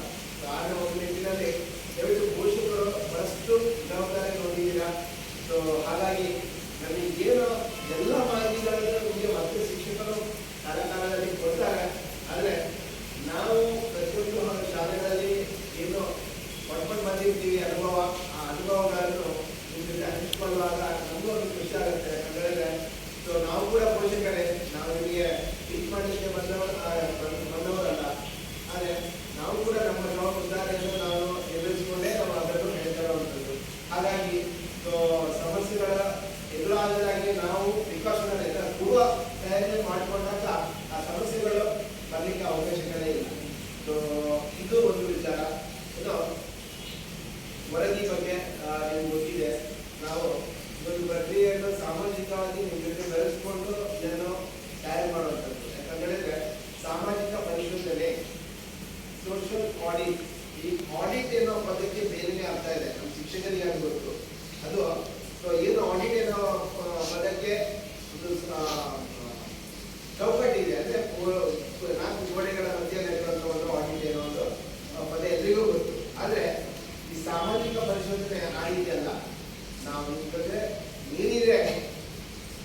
ಅನುದಾನಗಳಿರ್ಬೋದು, ಅದಕ್ಕೆ ಖರ್ಚು ವೆಚ್ಚ ಮಾಡಿದಂತಹ ವೋಚರ್ಗಳಿರ್ಬೋದು, ಇದೆಲ್ಲವನ್ನು ನಾವು ಕೂಲಂಕುಷವಾಗಿ ಪರಿಶೀಲನೆ ಮಾಡಿಕೊಂಡು ಅದಕ್ಕೆ ಸಂಬಂಧಪಟ್ಟ ವರದಿಗಳನ್ನು ಅವರು ನಿರ್ವಹಿಸ್ತಾ ಇದ್ದಾರ. ಇದೆಲ್ಲವನ್ನು ನಾವು ಪರಿಶೀಲಿಸಿ ಆ ವರದಿಗಳನ್ನು ಕಡೆ ಹಾಕುವಂಥದ್ದು, ಎರಡನೇ ದಿನ ಮಕ್ಕಳ ಪೋಷಕರ ಮನೆ ಭೇಟಿ ಮಾಡುವಂಥದ್ದು. ಯಾರು ನಿಯರೆಸ್ಟ್ ಶಾಲೆಗೆ ಹಾಕ್ತಾ ಇದ್ದಾರೆ ನಿಮಗೆ ಶೇಕಡ 25% ಮಕ್ಕಳ ಮನೆ ಭೇಟಿ ಮಾಡಬೇಕು ಅಂತ ಆದೇಶಿರುವಂಥದ್ದು. ಆ ಒಂದು ನಿಟ್ಟಿನಲ್ಲಿ ನಾವು ಏನು ಮನೆ ಭೇಟಿ ಮಾಡಿ ಆ ಪೋಷಕರಿಂದ ಏನು ಮಾಹಿತಿಗಳನ್ನು ಕಲೆ ಹಾಕಬೇಕು ಅದನ್ನು ಕಲೆ ಹಾಕೋತೀವಿ. ಶಿಕ್ಷಕರಿಗೆ ಸಂಬಂಧಪಟ್ಟವರು ಅದನ್ನು ಕೂಡ ಕೇಳಿಸ್ಕೊತೀವಿ. ಅಂತಿಮವಾಗಿ ಈ ಸಭೆಯಲ್ಲಿ ಆ ವರದಿಗಳನ್ನು ಮಂಡನೆ ಮಾಡಬೇಕು. ಅದರ ಒಂದು ನಿಮ್ಮ ಅನುಮೋದನೆ ಪಡ್ಕೊಳ್ಳೋದು ಅದು ಕೂಡ ಮುಖ್ಯ. ವರದಿಗಳು ಯಥಾವತ್ತಾಗಿ ಏನಿದೆ ಅದರ ಪ್ರಕಾರನೇ ನಾವು ವರದಿ ಮಾಡುವಂಥದ್ದು. ಅಲ್ಲಿ ಇಲ್ಲ ನಾವು ಇದೆ ಅಂತ ಹಾಕೊಳ್ಳಲ್ಲ, ಅದನ್ನು ನೇರವಾಗಿ ಇಲ್ಲ ಅಂತಲೇ ಹಾಕೋದು. ಏನೇ ನಾವು ಆ 2-3 ದಿನಗಳಲ್ಲಿ ಕಂಡುಕೊಂಡಂತ ನಮಗೆ ನೇರವಾಗಿ ಕಂಡುಕೊಂಡಂತಹ ವರದಿಗಳನ್ನು ನಾವು ದಾಖಲಿಸಿ ಅದನ್ನು ಮಂಡನೆ ಮಾಡುವಂಥದ್ದು. ಮೇಬಿ ಅದು ತಪ್ಪಿರ್ಬೋದು, ನಮ್ದು ಅಂತಿಮವಾದ ವರದಿಯಿಂದ ನಾವು ಹೇಳಲ್ಲ. ಈ ಸಭೆಯಲ್ಲಿ ಮಂಡನೆ ಆಗುವವರೆಗೆ ಆ ವರದಿ ಕಾರಣ ವರದಿ ಪ್ರತಿ ಆ ವರದಿ ತಪ್ಪಿದ್ರೆ ಅದನ್ನು ನೀವು ಹೇಳಬೇಕು. ಆಸ್ ಎ ಪೋಷಕರಾಗಿ ನೀವು ಅದನ್ನು ಇಲ್ಲಿ ಚರ್ಚೆ ಮಾಡಿ ಅದು ಆ ಥರ ಅಲ್ಲ ಈ ಥರ ಇದೆ ಅನ್ನೋದನ್ನು ನೀವು ಸಭೆಯ ಗಮನಕ್ಕೆ ತಂದಾಗ ಖಂಡಿತ ಅದಕ್ಕೆ ಅವಕಾಶ ಇದೆ, ಮುಖ್ಯವಾದ ಅವಕಾಶ ಇದೆ. ಅದನ್ನೇ ನಾವು ನಮೂದು ಮಾಡ್ತೇವೆ. ನಾವು ಯಾವತ್ತೂ ಅಂತಿಮವಾಗಿ ವರದಿ ಕೊಡುವವರಲ್ಲ, ವರದಿ ತಯಾರು ಮಾಡುವಂಥ ಪ್ರಕ್ರಿಯೆ ಮಾತ್ರ ನಮ್ದು. ಅಂತಿಮವಾಗಿ ಅದು ವರದಿಗೆ ಅನುಮೋದನೆ ಕೊಡುವವರು ಮತ್ತೆ ಪೋಷಕರು. ಹಾಗಾಗಿ ಅದರ ಸಾಧಕ ಬಾಧಕಗಳ ಬಗ್ಗೆ ಚರ್ಚೆ ಆಗಬೇಕು, ಅದಕ್ಕೆ ಮುಖ್ಯವಾದ ಅವಕಾಶ ಇದೆ. ಇನ್ನು ಸಾಮಾಜಿಕ ಪರಿಶೀಲನೆ ಬಗ್ಗೆ ನಾವು 3 ವಿಚಾರಗಳಿಗೆ ಬಹಳಷ್ಟು ಒತ್ತು ಕೊಡ್ತೇವೆ. ಒಂದು ಪಾರದರ್ಶಕತೆ, ಉತ್ತರದಾಯಕ, ನಮ್ಮ ಸಾಮಾಜಿಕ. ಪಾರದರ್ಶಕತೆ ಅಂತ ಹೇಳಿದ್ರೆ ನೇರವಾದ ವರದಿಯನ್ನು ನಿಮ್ಮ ಮುಂದಿರುವಂಥದ್ದು. ಎರಡನೇದು ಉತ್ತರದಾಯಿತ್ವ. ಈ ಶಾಲಾವಧಿಯಲ್ಲಿ ಏನೇ ಸಮಸ್ಯೆಗಳಾದರೂ ಕೂಡ ಅದಕ್ಕೆ ಶಾಲೆಯಲ್ಲಿ ಸಂಬಂಧಪಟ್ಟ ಮುಖ್ಯ ಶಿಕ್ಷಕರು ಅದರ ಒಂದು ಜವಾಬ್ದಾರಿಯನ್ನು ಉತ್ತರದಾಯಿತ್ವವನ್ನು ಹೊಂದಿರ್ತಾರೆ. ಮೂರನೇದು ಏನು ಭಾಗವಹಿಸಿಕೆ, ಜನರ ಭಾಗವಹಿಸಿಕೆ ಅಂದ್ರೆ ಮತ್ತೆ ನೀವೇ ಪೋಷಕರೇ. ಇಂತಹ ಸಭೆಗಳಾದಾಗ ಅದರಲ್ಲಿ ಭಾಗವಹಿಸುವಂಥದ್ದು ಭಾಗವಹಿಸಿ ನಿಮ್ಮ ಜವಾಬ್ದಾರಿಯನ್ನು ನಿರ್ವಹಿಸುವಂಥದ್ದು ಅದು ಮುಖ್ಯ ಆಗುತ್ತೆ. ಯಾಕೆ ಇದು ಭಾಗವಹಿಸಬೇಕು ಅಂತ ಹೇಳಿದ್ರೆ ಎಲ್ಲ ಯೋಜನೆಗಳು ಸರ್ಕಾರದಿಂದ ಅದು ಕಡೆ ಕೊಡ್ತಾ ಇಲ್ಲ. ಸರ್ಕಾರ ನಾವು ಬೆಳಿಗ್ಗೆ ಎದ್ದಾಗಿನಿಂದ ರಾತ್ರಿ ಮಲಗುವವರೆಗೆ ಏನು ವಸ್ತುಗಳನ್ನು ಬಳಕೆ ಮಾಡ್ಕೊತೀವಿ, ಆ ವಸ್ತುಗಳಿಗೆ ತೆರಿಗೆ ರೂಪದಲ್ಲಿ ತೆರಿಗೆ ವಿಧಿಸುತ್ತೆ. ಆ ತೆರಿಗೆ ರೂಪದಲ್ಲಿ ಬರುವಂತಹ ಅನುದಾನಗಳನ್ನು ಒಂದು ಕಡೆ ಶೇಖರಣೆ ಮಾಡಿಕೊಂಡು ಮತ್ತೆ ಈ ಒಂದು ಯೋಜನೆಗಳಿಗೆ ಮತ್ತೆ ಅನುದಾನವನ್ನು ಕೊಡುತ್ತೆ. ಆ ಯೋಜನೆಗಳಿಗೆ ಅನುದಾನ ಕೊಟ್ಟಾಗ ಏನಾಗುತ್ತೆ, ನಮ್ದು ಎಲ್ಲರ ಪಾತ್ರ ಅದರಲ್ಲಿದೆ. ಆ ಪಾಲು ಇರೋದ್ರಿಂದ ನಿಮ್ಮ ಜವಾಬ್ದಾರಿ ಏನಾದ್ರು ನನ್ನ ಪಾಲು ಬಿದ್ದಿದೆ ಅದು ಸಮರ್ಪಕವಾಗಿ ಬಳಕೆ ಆಗಬೇಕು ಅನ್ನೋ ಜವಾಬ್ದಾರಿ ನಿಂದು.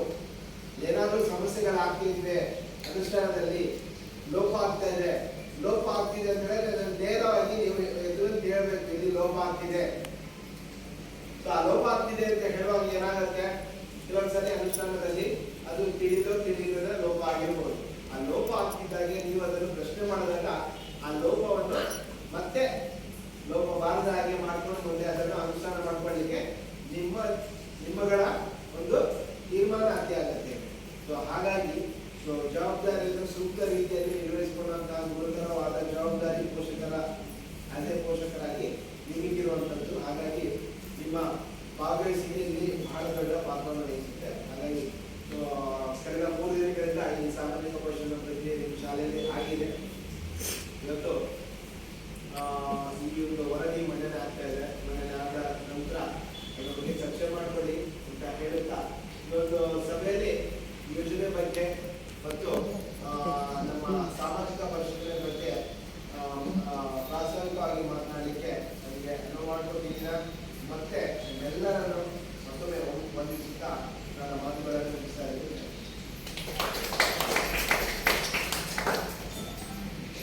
ಪ್ರಾಸ್ತಾವಿಕತೆಯಲ್ಲಿ ಸಮಗ್ರವಾದ ಈ ಚಿತ್ರಣವನ್ನು ನಿಮ್ಮೆಲ್ಲರ ಮುಂದೆ ಇಟ್ಟಿದ್ದಾರೆ.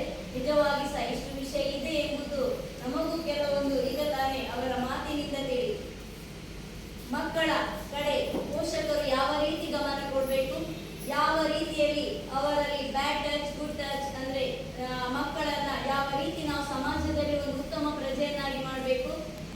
ಮಕ್ಕಳು ಪೋಷಕರು ತಾವು ನಮ್ಮ ಮಕ್ಕಳು ಇಂಗ್ಲಿಷ್ ಮಾಧ್ಯಮಕ್ಕಿಂತಲೂ ಕನ್ನಡ ಮಾಧ್ಯಮದಲ್ಲಿ ಕಲಿತಾಗ ಎಲ್ಲ ವಿಷಯಗಳನ್ನ ಕಲಿತಾರೆ. ಈ ಎಲ್ಲ ವಿಷಯಗಳನ್ನು ನಿಮ್ಮೆಲ್ಲರ ಮುಂದೆ ಇಟ್ಟಂತಹ ಅದ್ಭುತವಾದ ಮಾತುಗಾರರಾಗಿರುವಂತಹ ಶ್ರೀಯುತ ಹರಿ ಸರ್ ಅವರಿಗೆ ನಿಮ್ಮೆಲ್ಲರ ಪರವಾಗಿ ಪೂರ್ವಕವಾದ ಕೃತಜ್ಞತೆಯನ್ನು ಸಲ್ಲಿಸ್ತಾ ಇದ್ದೇನೆ. ಈಗ 3 ದಿನಗಳಲ್ಲಿ ನಡೆದಂತ ಸಾಮಾಜಿಕ ಪರಿಶೋಧನೆಯ ವರದಿಯನ್ನ ತಮ್ಮ ಮುಂದೆ ಮಂಡಿಸಲಿದ್ದಾರೆ ಶ್ರೀಮತಿ ಸುನೀತಾ ಇವರು.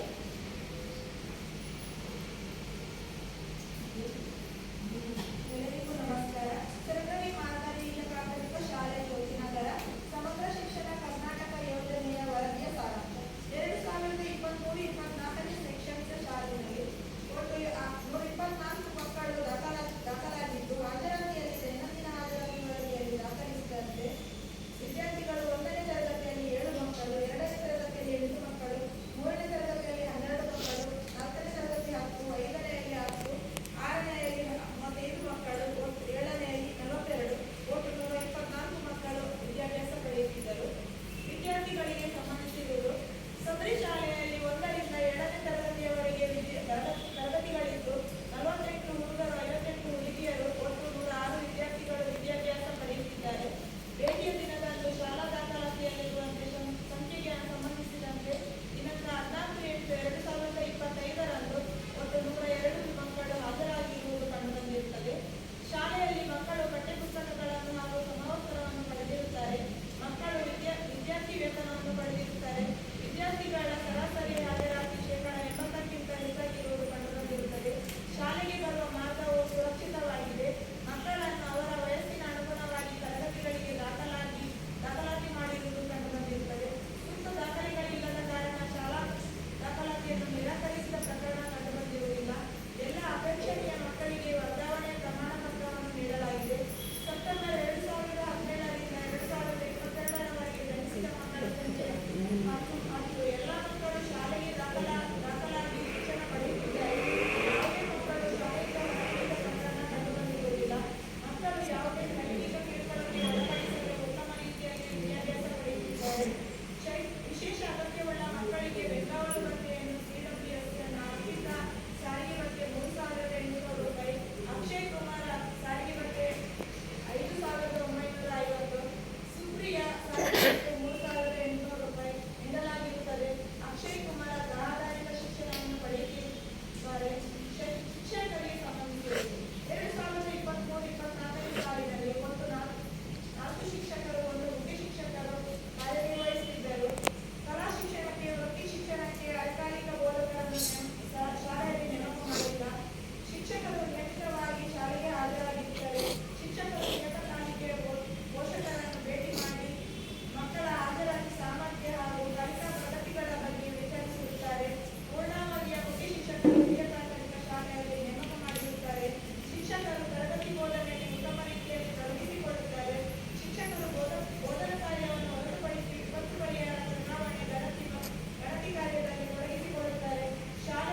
ಸಮಗ್ರ ಚಿತ್ರಣವನ್ನು ತಮ್ಮ ಮುಂದೆ ಇಟ್ಟಿದ್ದಾರೆ. ಈ ವರದಿಯನ್ನ ತಾವು ಈಗ ಹೆತ್ತವರು ಸೇರಿ ಮಂಡಿಸಬೇಕು ಅಂತ ಹೇಳಿ ಕೇಳಿಕೊಳ್ತಾ ಇದ್ದಾರೆ. ಯೋಜನೆಯ ಬಗ್ಗೆ ನಿಮ್ಮದೇನಾದ್ರೂ ಸಲಹೆ ಸೂಚನೆಗಳಿದ್ದರೆ ಚರ್ಚಿಸಬೇಕು. ಇಷ್ಟೆಲ್ಲ ವಿಷಯಗಳನ್ನ ತಮ್ಮ ಮುಂದೆ ಇಟ್ಟಿದ್ದಾರೆ. ಈಗ ವರದಿಯನ್ನು ಮಂಡನೆ ಮಾಡಿದ್ದಾರೆ. ಇದರ ಬಗ್ಗೆ ಏನಾದ್ರೂ ಹೇಳಿಕ್ಕಿದ್ರೆ ತಾವು ಮಾತನಾಡಿ. ಪಾಲಕ ಪೋಷಕರ ಏನು ನಿಮ್ಮ ವಿಷಯದ ಮಂತ್ರದಲ್ಲಿ ನೀವೇನು ಕೇಳಿಕ್ಕಿದ್ರು ಕೇಳ್ಬೋದು, ಕೇಳಿಕ್ಕಿದ್ರು ಹೇಳಿ. ಅದಕ್ಕೆ ಕೇಳಿದ್ರಲ್ಲ, ಅದಕ್ಕೆ ಕೇಳಿದ್ರ ಖರ್ಚು ವೆಚ್ಚದ ಬಗ್ಗೆ ಇರ್ಬೋದು, ಮತ್ತೆ ಇತರ ಏನು ವರದಿ ಇತ್ತು ಅದರ ಬಗ್ಗೆ ಏನಾದ್ರು ಹೇಳುವಂಥದ್ದು ಇದ್ರೆ ಹೇಳಿ. ನಿಮ್ಮ ಸಲಹೆ ಸೂಚನೆಗಳಿರ್ಬೋದು.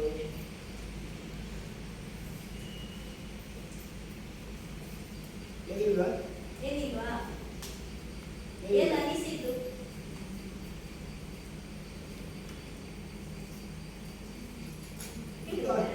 ಮಾತಾಡ್ಬೇಕು, ಮಾತಾಡಿದಾಗ ಮಾತಾಡ್ತಾರೆ.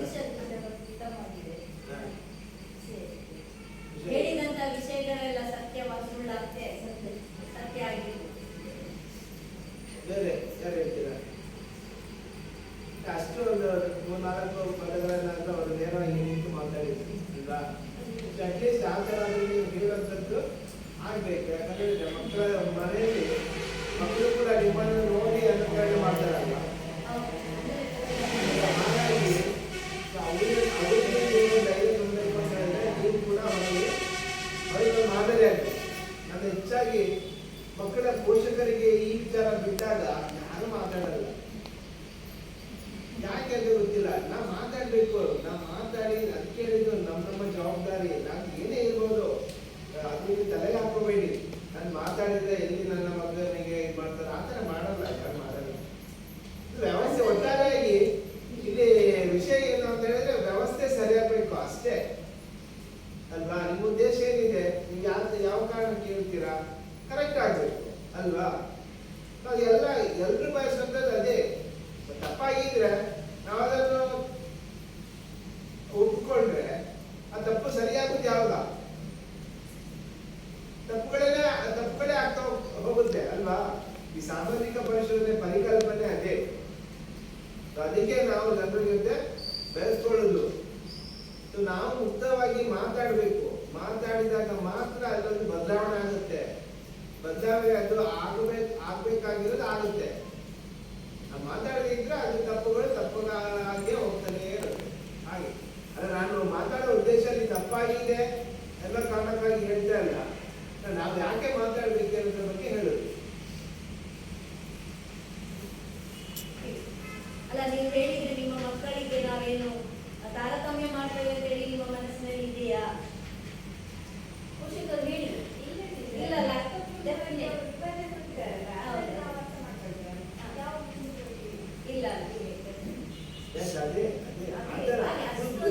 ಅಷ್ಟನ್ನ ನೀವು ಮಾತಾಡಿದ್ರು ಅದು ಸೂಪರ್.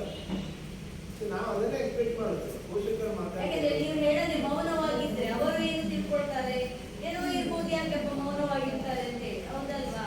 ನೀವಾಗಿ ಹೇಳಿ. ಇದು ನಿಮ್ಮ ಸಭೆ, ನೀವೇನು ಎದುರಬೇಕು ಏನು ನಿಮ್ಮ ಪೋಷಕರು ಪಾಲಕರ ಸಭೆ ಅಂತ ನಿಮಗೆ ಇಲ್ಲೇ ನೀವೇ ಮಾತಾಡಬೇಕು.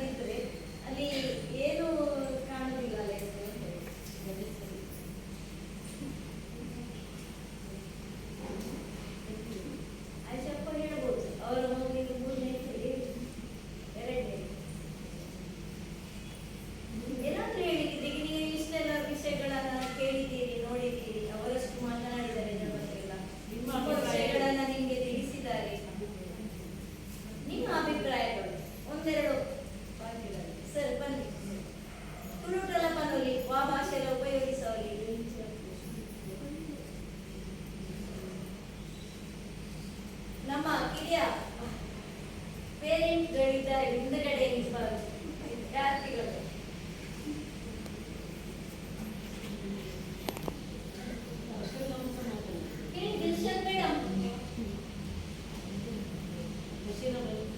ಹೌದು, ನಮಗೆಲ್ಲ ಸಪೋರ್ಟ್ ಇದೆ.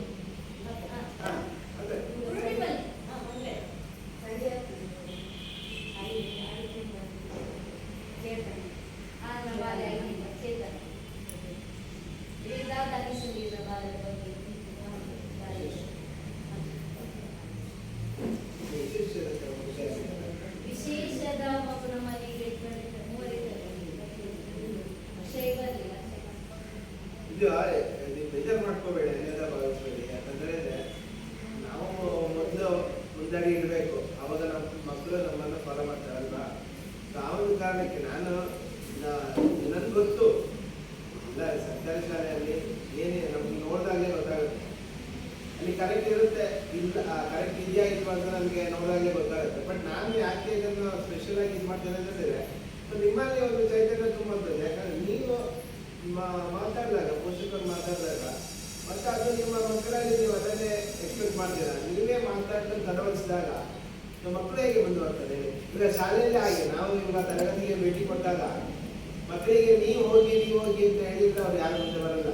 ಓಪನ್ ಬಿಡಬೇಕು ಅವರನ್ನು, ಏನು ಹೇಳ್ಬಾರ್ದು. ಈ ಥರ ನಿಮ್ಗೇನು ಅವರಲ್ಲಿ ಆಸಕ್ತಿ ಇದೆ, ಯಾವುದ್ರ ಬಗ್ಗೆ ನಿಮಗೆ ಆಸಕ್ತಿ ಇದೆ ಅದನ್ನು ಹೇಳಿದ್ರೆ ಬಿಟ್ಟರೆ ಉಂಟಲ್ಲ ಎಲ್ಲರೂ ಬರ್ತಾರೆ ಮುಂದೆ. ಯಾಕಂತ ಹೇಳಿದ್ರೆ ಆ ತರಗತಿಯಲ್ಲಿ ಅವ್ರದ್ದೇ ಆದಂತಹ ಸಹಪಾಠಿಗಳು, ಆಯ್ತಾ? ಆ ಸಹಪಾಠಿಗಳು ಯಾವುದು ಅವ್ರು ಮಾಡಿದಂಥ ತಪ್ಪುಗಳನ್ನು ಯಾರು ಇದು ಮಾಡಲ್ಲ, ಪ್ರೋತ್ಸಾಹಿಸ್ತಾರೆ ಅವರಲ್ಲಿ. ಸೊ ಹಾಗಾಗಿ ಅದೇ ಮೊದಲ ವೇದಿಕೆ ಅವರಿಗೆ. ಸೊ ಮಕ್ಕಳಿಗೆ ಯಾವಾಗಲೂ ನಾವು ಪ್ರೋತ್ಸಾಹ ಕೊಡಬೇಕು. ಅವರನ್ನು ಯಾವುದೇ ಕಾರಣಕ್ಕೆ ಯಾವುದೋ ಒಂದು ಮಕ್ಕಳಿಗೆ ಹೇಳಿದಾಗ ಅದನ್ನು ನಾವು ತುಂಡರಿಸಬಾರ್ದು, ಅದಕ್ಕೆ ಉತ್ತೇಜನ ಕೊಡಬೇಕು. ಆವಾಗ ಮಕ್ಕಳು ಬೇಗ ಇದಾಗ್ತದೆ. ನಮ್ಮೊಂದಿಗೆ ಪ್ರತಿದಿನ ಇರುವವರು ಪೇರೆಂಟ್ ಅಂತ ಹೇಳಿದ್ರೆ ನಮ್ಮ ಬಿಸಿ ಊಟದ ಕಲಾ ಅಲ್ಲ ಇವರು ನಮ್ಮ ಕವಿತಾ ಮೇಡಮ್, ಶಿವಯ್ಯ ಅವರ ಮಗನು ಇದ್ದಾನೆ. ಶಿವಯ್ಯ, ಕವಿತಾ ಮೇಡಮ್, ತಾವು ಒಂದೆರಡು ಮಾತು ಯಾವಾಗಲೂ ಶಾಲೆಯಲ್ಲಿ ಇರ್ತೀರಾ? ಅವರೆಲ್ಲ ಚೆನ್ನಾಗಿ ನೋಡ್ಕೊತಾರೆ ಮಕ್ಕಳನ್ನ. ನಮಗೇನು ಗೊತ್ತಾಗ್ತಾರೆ ತಪ್ಪಗಳು ತಂದ್ಕೊಡ್ತಾರೆ ಅಡುಗೆ ಮಾಡಿ. ಕಮ್ಮಿ ಅಂತ ಏನು ಹೇಳಿದ ವಿಷಯನೇ ಇಲ್ಲ, ಕಮ್ಮಿ ಆಗ್ಬಿಟ್ಟಲ್ಲ ನಾವು ಹೇಳೋದು.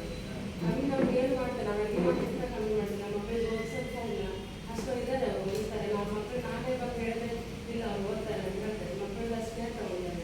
ಮನೇಲಿ ಸಹ ನಮ್ಮ ಮಗ ಬಂದು ಹೇಳ್ತಾರೆ, ಮಂಡ್ಯ ಆಗ ಸದ್ಯಕ್ಕೆ ಅವನು ಕ್ಲಾಸೇ ಕೊಟ್ಟಿದ್ದೆ ಸರ್ ನನಗೆ. ನಾನು ಓದಂತ ಮನೆಯಲ್ಲಿ ಪೋಸ್ಟ್ ಮಾಡಿದ್ದೆ.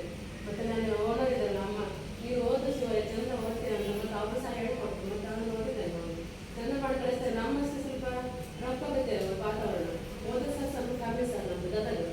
ಇಲ್ಲಿ ಸ್ವಲ್ಪ ಬಂದು ಓದ್ತಿದ್ದಾರೆ ಅವರು, ಪರವಾಗಿಲ್ಲ. ನಾನು ಓದಿದ್ದಾರೆ, ಮಕ್ಕಳಿಗೆ ಕಲಿತಿದ್ದಾರೆ ಫಸ್ಟಿಗೆ. ಇವರು ಸಹ ಇಲ್ಲೇ ಕಲಿತು, ನೀವು 7ನೇ ತರಗತಿ ಮಾತ್ರ, ಅವ್ರು 2 ವರ್ಷ ಕಲಿತಿದ್ದಾರೆ, ನೇಮ್ ಓದಿದ್ದಾರೆ. ಚಂದ ಮಾಡಿ ಓದಿಸ್ತಾರೆ ಸರ್. ನನಗೆ ಖುಷಿ ಆಗ್ತದೆ ಈಗ ವಿದ್ಯಾಭ್ಯಾಸಕ್ಕೆ. ಅದು ನಿಮಗೆ ಬದಲಾವಣೆ ಗೊತ್ತಾಗ್ತಿದೆ? ಬದಲಾವಣೆ ಆಗಿದೆ ಸರ್ ನಮ್ಮ ಮಕ್ಕಳಿಗೆ. ಬದಲಾವಣೆ ಆದರೆ ಮತ್ತೆ ಹೇಳಿಕೆ ವಿಷಯ ಇಲ್ಲ ಸರ್ ನಮಗೆ, ಅಷ್ಟು ಚಂದ ಓದಿದ್ದೀರಿ ಅಂತ ಹೊರತು ನೀವು ಥ್ಯಾಂಕ್ ಯು ಕವಿತಾ ಮೇಡಮ್. ಹಾಗೆ ವೈಭವ್ ವೈಷ್ಣವಿ ಅವರ ಅಮ್ಮ ಇದ್ದಾರೆ. ನಾವು ಒಂದೆರಡು ಮಾತು ಅವ್ರು ಮಾತಾಡಿದಾಗ ಹೇಗೆ ತಗೊಳ್ಬೇಕು?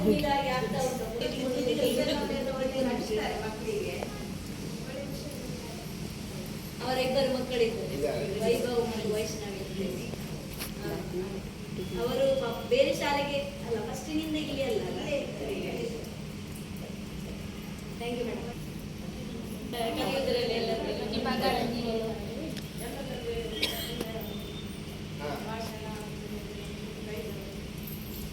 ಪೂರ ಕಬಡ್ಡಿ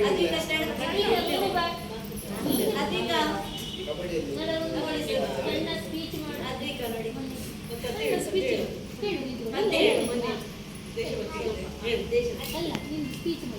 ದೇಶಭಕ್ತಿ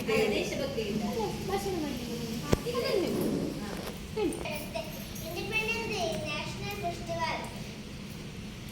We got freedom on 15th August 1947 on British rule. On this day, we remember the sacrifices of our great freedom fighters. We should understand the importance of this great day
ಹರ್ಷದಿಂದ ಕುಣಿದು ಕುಣಿದು ಕಾಗೆಯನ್ನು ನೋಡಿ ನೋಡಿ ನಗುತ್ತ ನಿಂತಿತು ನಗುತ್ತ ನಿಂತಿತು.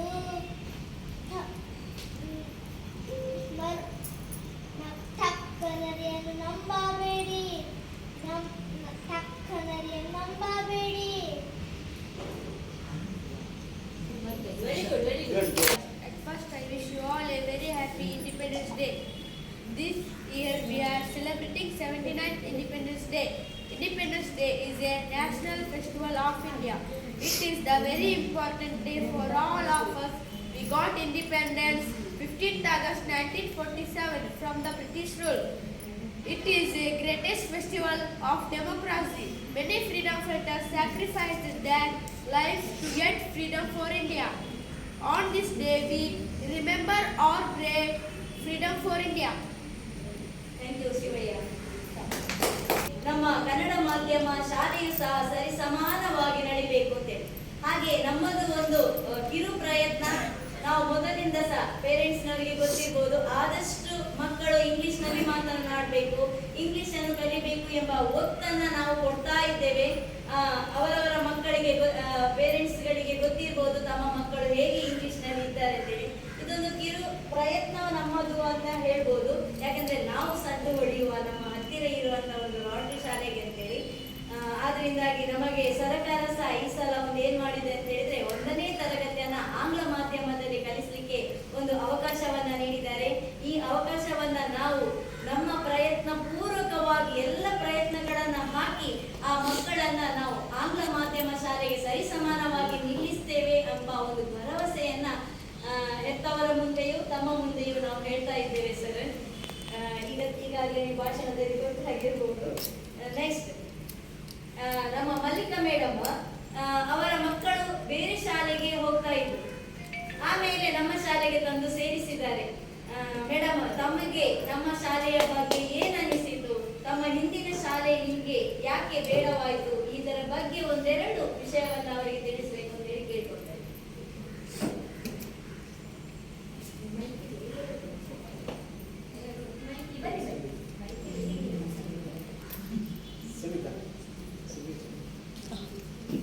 ಎಲ್ರಿಗೂ ಶುಭ ಮಧ್ಯಾಹ್ನ. ನಾನು ಕೊಡಂಗಲ್ ಶಾಲೆಯಲ್ಲಿ ನನ್ನ ಮಕ್ಕಳನ್ನು ಅಂದ್ರೆ ಅಂಗನವಾಡಿಯಿಂದನೇ ನಾನು ಕೊಡಂಗಲ್ ಶಾಲೆಗೆ ಹಾಕಿದ್ದೆ. ಆಮೇಲೆ 4ನೇ ತರಗತಿ ಅರ್ಧಕ್ಕೆ ಇಲ್ಲಿ ತಂದು ಹಾಕಿ, ಇಲ್ಲಿ ಅಲ್ಲಿಗಿಂತ ಇಲ್ಲಿ ತುಂಬಾ ಇಂಪ್ರೂವ್ಮೆಂಟ್ ಇದೆ ನಮ್ಮ ಮಕ್ಕಳ ಇದರಲ್ಲಿ, ಓದೋದ್ರಲ್ಲಾಗ್ಲಿ ಅಥವಾ ಸ್ಟೇಜ್ಗೆ ಹೋಗಿ ಒಂದು ಭಕ್ತಿ ಗೀತೆ ಹೇಳೋದು, ದೇಶಭಕ್ತಿ ಗೀತೆ ಹೇಳೋದಾಗ್ಲಿ, ಯಾವುದೇ ಇದರಲ್ಲಿ ಇದ್ರು ನನ್ನ ಮಕ್ಕಳೀಗ ಮುಂದಿದ್ದಾರೆ ಅನ್ನೋದೊಂದು ಹೆಮ್ಮೆ ನನಗಿದೆ. ಯಾಕಂದ್ರೆ ಅಲ್ಲಿ ಏನೇ ಪ್ರಾಬ್ಲಮ್ ಇದೆ ನಾನು ಟೀಚರಲ್ಲಿ ಹೇಳ್ತೀನಿ, ಟೀಚರ್ ಈ ರೀತಿ ಒತ್ತಕ್ಷರದಲ್ಲಿ ಪ್ರಾಬ್ಲಮ್ ಇದೆ ಆ ಶಾಲೆಯಲ್ಲಿ ಇರುವಾಗ, ಈಗ ಇಲ್ಲಿ ಬಂದ್ಮೇಲೆ ಎಲ್ಲನೂ ಕಂಪ್ಲೀಟ್ ಆಗಿ ಕ್ಲಿಯರ್ ಆಗಿ ಬಂದಿದೆ, ಇನ್ನೂ ಬರುತ್ತೆ. ಇನ್ನು ಇವರ ಬಗ್ಗೆ ಮಾತಾಡೋದಂತ ವಿಷಯನೇ ಇಲ್ಲ. ನಿಮ್ಮ ಬಗ್ಗೆ ಯಾವುದೇ ರೀತಿ ಕಂಪ್ಲೇಂಟ್ ಮಾಡುವಂಥದ್ದು ಟೀಚರ್ಸ್ಗಳಾಗಿ ಮಕ್ಕಳು ಕೂಡ ಇಷ್ಟವರೆಗೆ ಏನು ಇದು ಮಾಡಲಿಲ್ಲ. ನನಗೆ ಟೀಚರ್ಸ್ ಬಗ್ಗೆ ಕಂಪ್ಲೇಂಟ್ ಇಷ್ಟವರೆಗೆ ಯಾರು ಕೊಟ್ಟಿಲ್ಲ. ಇಷ್ಟು ವಿದ್ಯಾರ್ಥಿಗಳಲ್ಲಿ ನನ್ನ ಪ್ರಕಾರ ಈ ಟೀಚರ್ಸ್ಗಳನ್ನು ಯಾರು ಗೊತ್ತಿಲ್ಲ. ಇನ್ನು ಮುಂದೆಗೂ ದೂರ ಹಾಗೆ ಇರಬಾರ್ದು, ಎಲ್ಲ ಮಕ್ಕಳು ಒಳ್ಳೆ ರೀತಿಯಲ್ಲಿ ಕರೆದು ಒಳ್ಳೆ ಹೆಸರು ತಂದರೆ ಸಾಕು ನಮ್ಮ ಶಾಲೆ.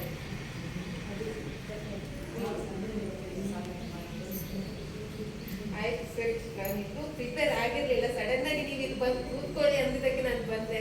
ಇನ್ನು ಮುಂದೆ ಏನಾದ್ರೂ ಇದ್ರೆ ಮೊದಲೇ ಪ್ರಿಪೇರ್ ಆಗಿ ಬಂದು ಏನು ಹೇಳಕ್ಕಿದ್ರೆ ನಾನು ಮುಂದೆ ಕೇಳ್ತೀನಿ. ನಿಮ್ಮೊಂದು ಅಧ್ಯಕ್ಷೀಯ ನೆಲೆಯಲ್ಲಿ ನೀವು ಬಂದು ಮಾತಾಡಿ ಎಕ್ಸ್ಪೆಕ್ಟ್ ಮಾಡಿಲ್ಲ. ಅಲ್ಲ ಸರ್, ನಾನು ಅಧ್ಯಕ್ಷ ಅನ್ನೋದು ನನಗೆ ಮೊದಲೇ ಗೊತ್ತಿರ್ಲಿಲ್ವಲ್ಲ.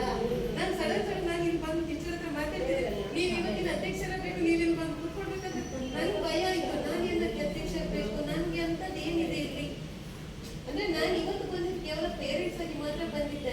ಸಡನ್ ಮೇಡಮ್ ನೀವು ಅಧ್ಯಕ್ಷರ ಆಗ್ಲೇಬೇಕು, ನೀವು ಯೋಚನೆ ಮಾಡಲೇಬೇಕು, 2 ಮಾತು ಆಡ್ಲೇಬೇಕಂದ್ರೆ ನನಗೆ ಸಡನ್ ಯಾವುದೇ ರೀತಿ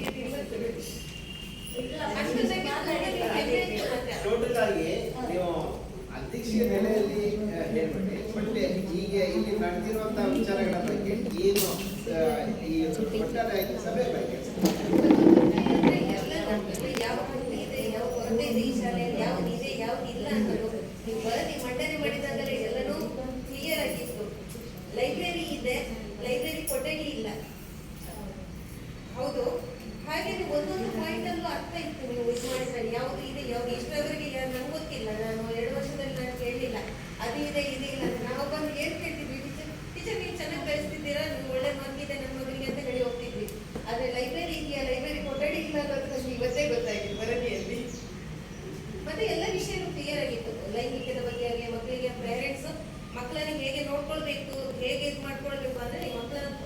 ಸಂಜೆ ಬಂದ ತಕ್ಷಣ ಮಕ್ಕಳ ಹತ್ರ ಕೇಳೋದು ಇವತ್ತು ಶಾಲೆಗೆ ಏನ್ ಕಲಿಸಿದ್ರು, ಅದು ನಿಜವಾಗ್ಲೂ ಫಸ್ಟ್ ಪಾಯಿಂಟ್ ಸರ್ ನೀವು ಹೇಳಿದ್ದು.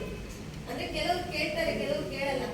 ಮಕ್ಕಳು ಬರ್ತಾರೆ, ಬ್ಯಾಗ್ ತೆಗೆದಿರ್ತಾರೆ, ಸ್ನಾನ ಮಾಡ್ತಾರೆ, ಬರೆಯಕ್ಕಿದ್ರೆ ಬರೀತಾರೆ, ಇಲ್ಲಾಂದ್ರೆ ಇಲ್ಲ. ತಂದೆ ತಾಯಿ ಕೇಳಿದ್ರೆ ಮಾತ್ರ ಅದನ್ನ ನಿಮ್ಗೆ ತಗೊಳ್ತಾರೆ. ಸ್ವಂತ ಬುದ್ಧಿಯಲ್ಲಿ ಮಾಡೋ ಮಕ್ಕಳು ಈಗ ಕಡಿಮೆ ಸರ್.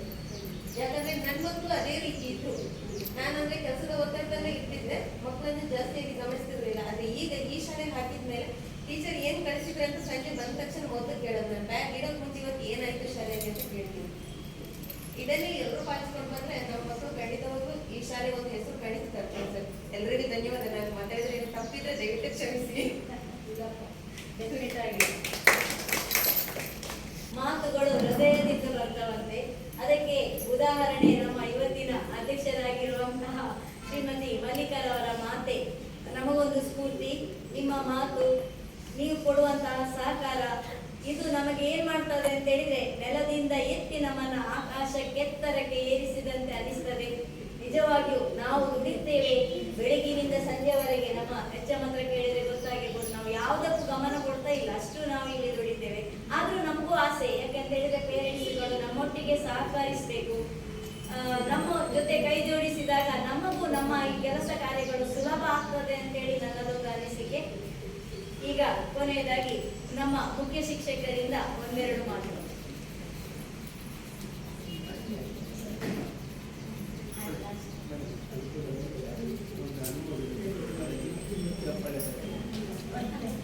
ಹಾ. 2023-24ನೆಯ ಸಾಮಾಜಿಕ ಪರಿಶೋಧನೆಯ ವರದಿಯನ್ನ ತಮ್ಮ ಮುಂದೆ ಮಂಡಿಸಿದ್ದಾರೆ. ಈ ವರದಿಯನ್ನ ಮಂಡಿಸಬಹುದು ಎಂಬುದು ನಿಮ್ಮ ಅನಿಸಿಕೆಯಾಗಿದ್ದರೆ ನೀವೆಲ್ಲರೂ ದೊಡ್ಡದಾದ ಚಪ್ಪಾಳೆಯೊಂದಿಗೆ ಅನುಮೋದನೆ ಮಾಡಬೇಕು ಅಂತೇಳಿ ತಮ್ಮಲ್ಲಿ ಕೇಳಿಕೊಡ್ತಾ ಇದ್ದೇನೆ. ನೀವು ಅನುಮೋದನೆ ಮಾಡಿ. 2023-24ನೇ ಸಾಲಿನ ವರದಿಯನ್ನು ಮಂಡಿಸಿದ ಸುನೀತಾ ಮೇಡಮ್ ಅವರು ಮಂಡಿಸಿದ್ರು. ಇದನ್ನು ನಾನು ಅನುಮೋದಿಸುತ್ತೇನೆ. ಯಾರಾದ್ರೂ ನಾನು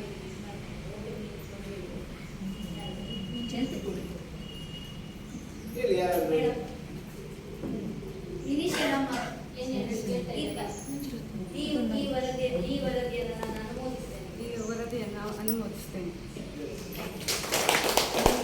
ಧನ್ಯವಾದಗಳು. ವರದಿಯನ್ನು ಮಂಡಿಸಿದ ತಮಗೆ, ಅನುಮೋದನೆಗೊಳಿಸಿದ ತಮಗೆ ಧನ್ಯವಾದಗಳನ್ನು ಸಮರ್ಪಿಸುತ್ತಾ ಈಗ ಮುಖ್ಯ ಶಿಕ್ಷಕರಿಂದ 2 ಮಾತು. ಎಲ್ಲ ವಿಷಯ ನಮ್ಮ ಸರ್ ಎಲ್ಲ ಹೇಳಿದ್ರು, ಹಾಗೆ ಪೋಷಕರು ಹೇಳಿದ್ದಾರೆ. ಇನ್ನೇನಾದ್ರೂ ಸಮಸ್ಯೆಗಳು ಇವೆ ನಾನು ಹೇಳ್ತೇನೆ ಸರ್. ಒಂದು, ನಮಗೆ ಕಾಂಪೌಂಡ್ ಗೋಡೆ ನಮಗೆ ಎಲ್ಲರಿಗೆ ಗೊತ್ತಿದ್ದಾಗೆ, ಪೋಷಕರಿಗೂ ಗೊತ್ತಿದೆ, ಟೀಚರ್ಸ್ಗಳಿಗೂ ಹಾಗೆ, ಅಧಿಕಾರಿ ವೃಂದದವರಿಗೆ ಗೊತ್ತಿಲ್ಲ. ಈ ವಿಷಯ ನಾನು ಹೇಳ್ತಾ ಇದ್ದೇನೆ. ಯಾಕಂತ ಹೇಳಿದ್ರೆ ನಮ್ಮ ಶಾಲೆಗೆ ಸಂಬಂಧಪಟ್ಟ ಸ್ಥಳ ಸಾಧಾರಣ 3.5 ಎಕರೆ ಇದೆ. ಆದರೆ ಈಗ ನಮ್ಮಲ್ಲಿ ಇರುವುದು ಬಹುಶಃ 1-2 ಎಕರೆ ಇದೆಯಾ ಏನ ಗೊತ್ತಿಲ್ಲ ನನಗೆ ಅಂದಾಜು. ಯಾಕಂತ ಹೇಳಿದ್ರೆ 4 ಸುತ್ತು ಸ್ಥಳ ಆಚೆ ಈಚೆ ಎಲ್ಲರೂ ಅದನ್ನು ಕಸಿದುಕೊಂಡಿದ್ದಾರೆ. ಆಚೆಯಿಂದ ಪಾರ್ಕಿಗೆ ಹೋಗಿದೆ, ಆಚೆಯಿಂದ ಸ್ವಲ್ಪ BRPಗೆ ಹೋಗಿರ್ಬೋದು, ನನಗೆ ಗೊತ್ತಿಲ್ಲ. ಮತ್ತೆ ಸ್ವಲ್ಪ ಒಂದು ಸಾಧಾರಣ ಸ್ಥಳ ರಾಟ್ರಿ ಶಾಲೆಗೆ ಹೋಗಿದೆ. ರಾಟ್ರಿಯ ಕಾಂಪೌಂಡ್ ಇದು ಫೌಂಡೇಶನ್ ಸಮೇತ ಶಾಲೆಯ ನಮ್ಮ ಸರ್ಕಾರಿ ಶಾಲೆಯ ಸ್ಥಳದಲ್ಲಿದೆ. ರೋಡ್ ಕೂಡ ಇದೆ. ಮತ್ತೆ ಈಚೆ ಬರ್ತಾ ಇದ್ರು. ಕಳೆದ 2 ವರ್ಷ ನಾವು ಎಲ್ಲರೂ ಹೋರಾಟ ಮಾಡಿ ಅವರ ಮೂಲಕ ಚರಂಡಿ ವ್ಯವಸ್ಥೆಯನ್ನು ನಾವು ಮಾಡಿಸಿದ್ದೇವೆ ಸರ್. ಇಲ್ಲ ಅಂತಾದ್ರೆ ಸಾಧಾರಣ ಈಗ ಇಲ್ಲಿಗೆ ಬಂದು ಮುಟ್ಟಿತ್ತು ಏನು. ಹೋದ ಸಲ ಪುನಃ ಕೈ ಹಾಕಿದ್ರು. ಅದಕ್ಕೆ ನಾವು ಮತ್ತೆ ಮೊನ್ನೆ ನಾವು ನಮ್ಮ SDMC ಅಧ್ಯಕ್ಷರ ಮತ್ತೆ SDMC ಸದಸ್ಯರು, ಪೋಷಕರು ಎಲ್ಲರೂ ಸೇರಿ ಹೋರಾಟ ಮಾಡಿ ಮಣ್ಣನ್ನು JCB ಮೂಲಕ ಮಣ್ಣನ್ನು ತಂದು ಹಾಕಿ ಸ್ವಲ್ಪ ನಾವು ನಮ್ಮಿಂದ ಎಷ್ಟು ಸಾಧ್ಯ ಉಂಟು ಅಷ್ಟು ರಕ್ಷಣೆಯನ್ನು ನಾವು ಕೊಟ್ಟಿದ್ದೇವೆ ನಮ್ಮ ಸ್ಥಳಕ್ಕೆ. ಇದಕ್ಕೆ ನಮ್ಮ BO ಆಫೀಸಿನವರು ಸಹ ಸಹಕಾರ ಕೊಟ್ಟಿದ್ದಾರೆ, MLR ಅವರು ಸಹ ಕೂಡ ಸಹಕಾರ ಕೊಟ್ಟಿದ್ದಾರೆ. ಕೊನೆಗೆ ನಾವು ಜೈಲಿಗೆ ಸಮೇತ ಹೋಗಿದ್ದೇವೆ. ಇದು ನಾನು ಒಂದು ಬೇಸರದಿಂದ ಹೇಳ್ತಾ ಇರೋದು. ಯಾಕಂತ ಹೇಳಿದ್ರೆ ನಮ್ಮ ಸರ್ಕಾರಿ ಜಾಗವನ್ನು ಇನ್ನೊಬ್ಬರದನ್ನು ಕಸಿದುಕೊಳ್ಳಲಿಕ್ಕೆ ನಾವು ಹೆಂಗಸರ 4 ಮಂದಿ ಇದ್ದೇವೆ, ಹೆಂಗಸರು ಗಂಡಸರಾಗಿ ನಾವು ನಿಂತು ಹೋರಾಟ ಮಾಡಿದ್ದೇವೆ. ಎಲ್ಲರ ಸಹಕಾರ ಇದೆ ಇದಕ್ಕೆ. ತಕ್ಷಣ ಫೋನ್ ಮಾಡಿದಾಗ ಎಲ್ಲ ನಮ್ಮ SDMC ಅಧ್ಯಕ್ಷರ ಸದಸ್ಯರು ಓಡಿ ಬಂದಿದ್ದಾರೆ. ಎಲ್ಲೆಲ್ಲಿ ಇದ್ದವರು ಈಗೀಗೆ ಮಾಡಿದ್ದಾರೆ ಬನ್ನಿ ಅಂತೇಳಿ. ನಾವು ಅವರು ಹೋರಾಟ ಮಾಡಿದ ಕಾರಣ ಈ ಈಗ ಸ್ವಲ್ಪ ಕೂಲ್ ಆಗಿ ಇದೆ.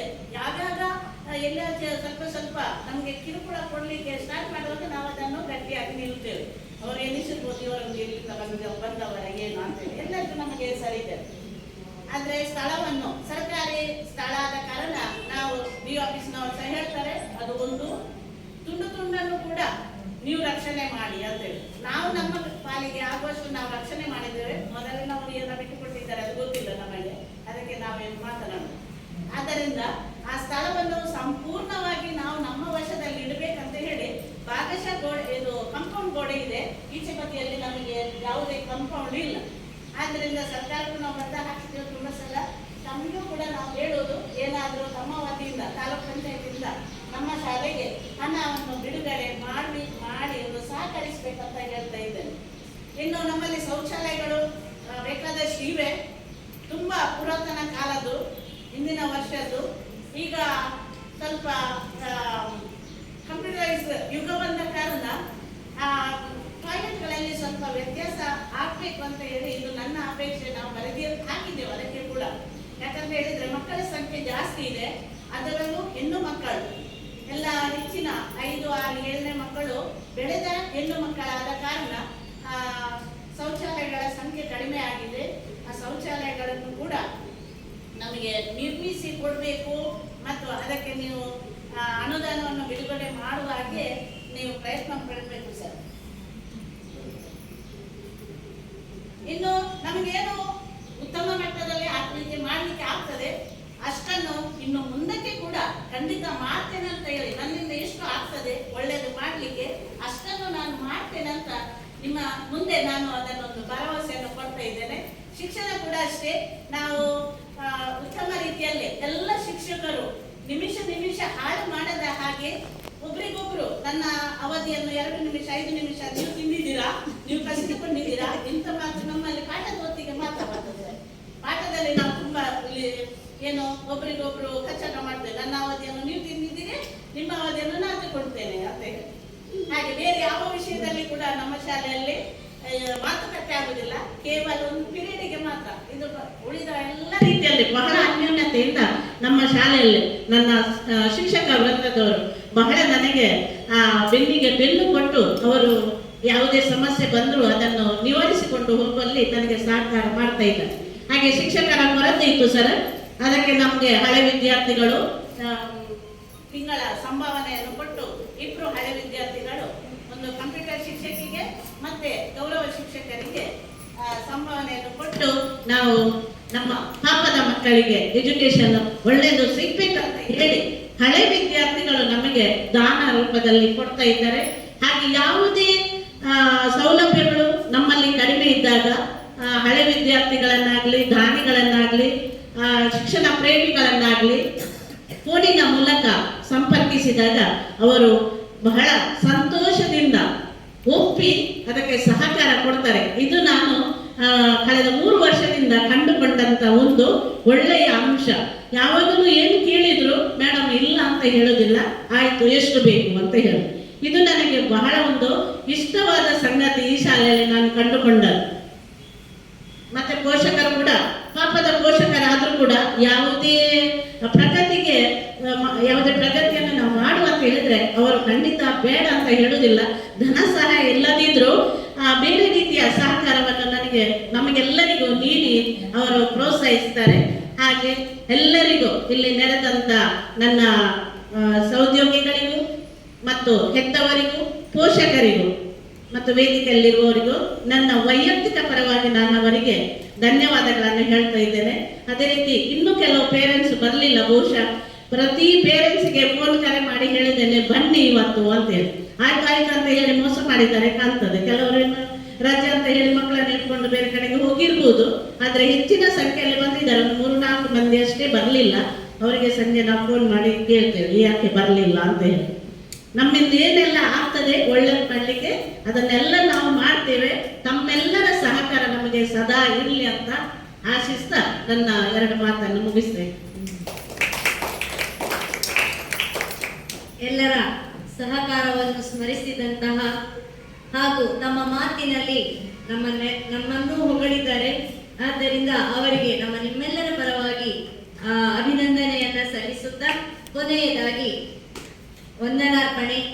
ಶ್ರೀಮತಿ ಗ್ರೇಸಿ ಟೀಚರ್ ಇವರಿಗೆ.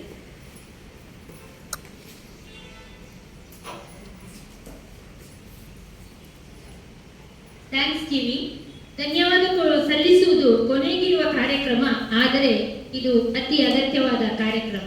ಏಕೆಂದರೆ ಥ್ಯಾಂಕ್ಸ್ ಹೇಳಿದ ತಕ್ಷಣ ನಮಗೆ ಆಗುವ, ನಮ್ಮಲ್ಲಿ ಮುಂದಿನ ವ್ಯಕ್ತಿಗೆ ಆಗುವ ಆ ಭಾವನೆ, ಅವರು ತೋರಿಸುವ ಭಾವನೆ, ಅದೇ ರೀತಿ ಥ್ಯಾಂಕ್ಸ್ ಹೇಳದಿದ್ದರೆ ಯಾವ ರೀತಿಯ ಭಾವನೆ ವ್ಯಕ್ತಪಡಿಸ್ತಾರೆ ಎಂಬುದನ್ನು ನಾವು ನೀವೆಲ್ಲ ತಿಳ್ಕೊಂಡಿದ್ದೇವೆ. ಇದೀಗ ಸರ್ ಮುಖ್ಯವಾಗಿ ವಿದ್ಯಾರ್ಥಿಗಳಿಗೆ ಸಮಗ್ರ ಶಿಕ್ಷಣ ನೀಡುವಲ್ಲಿ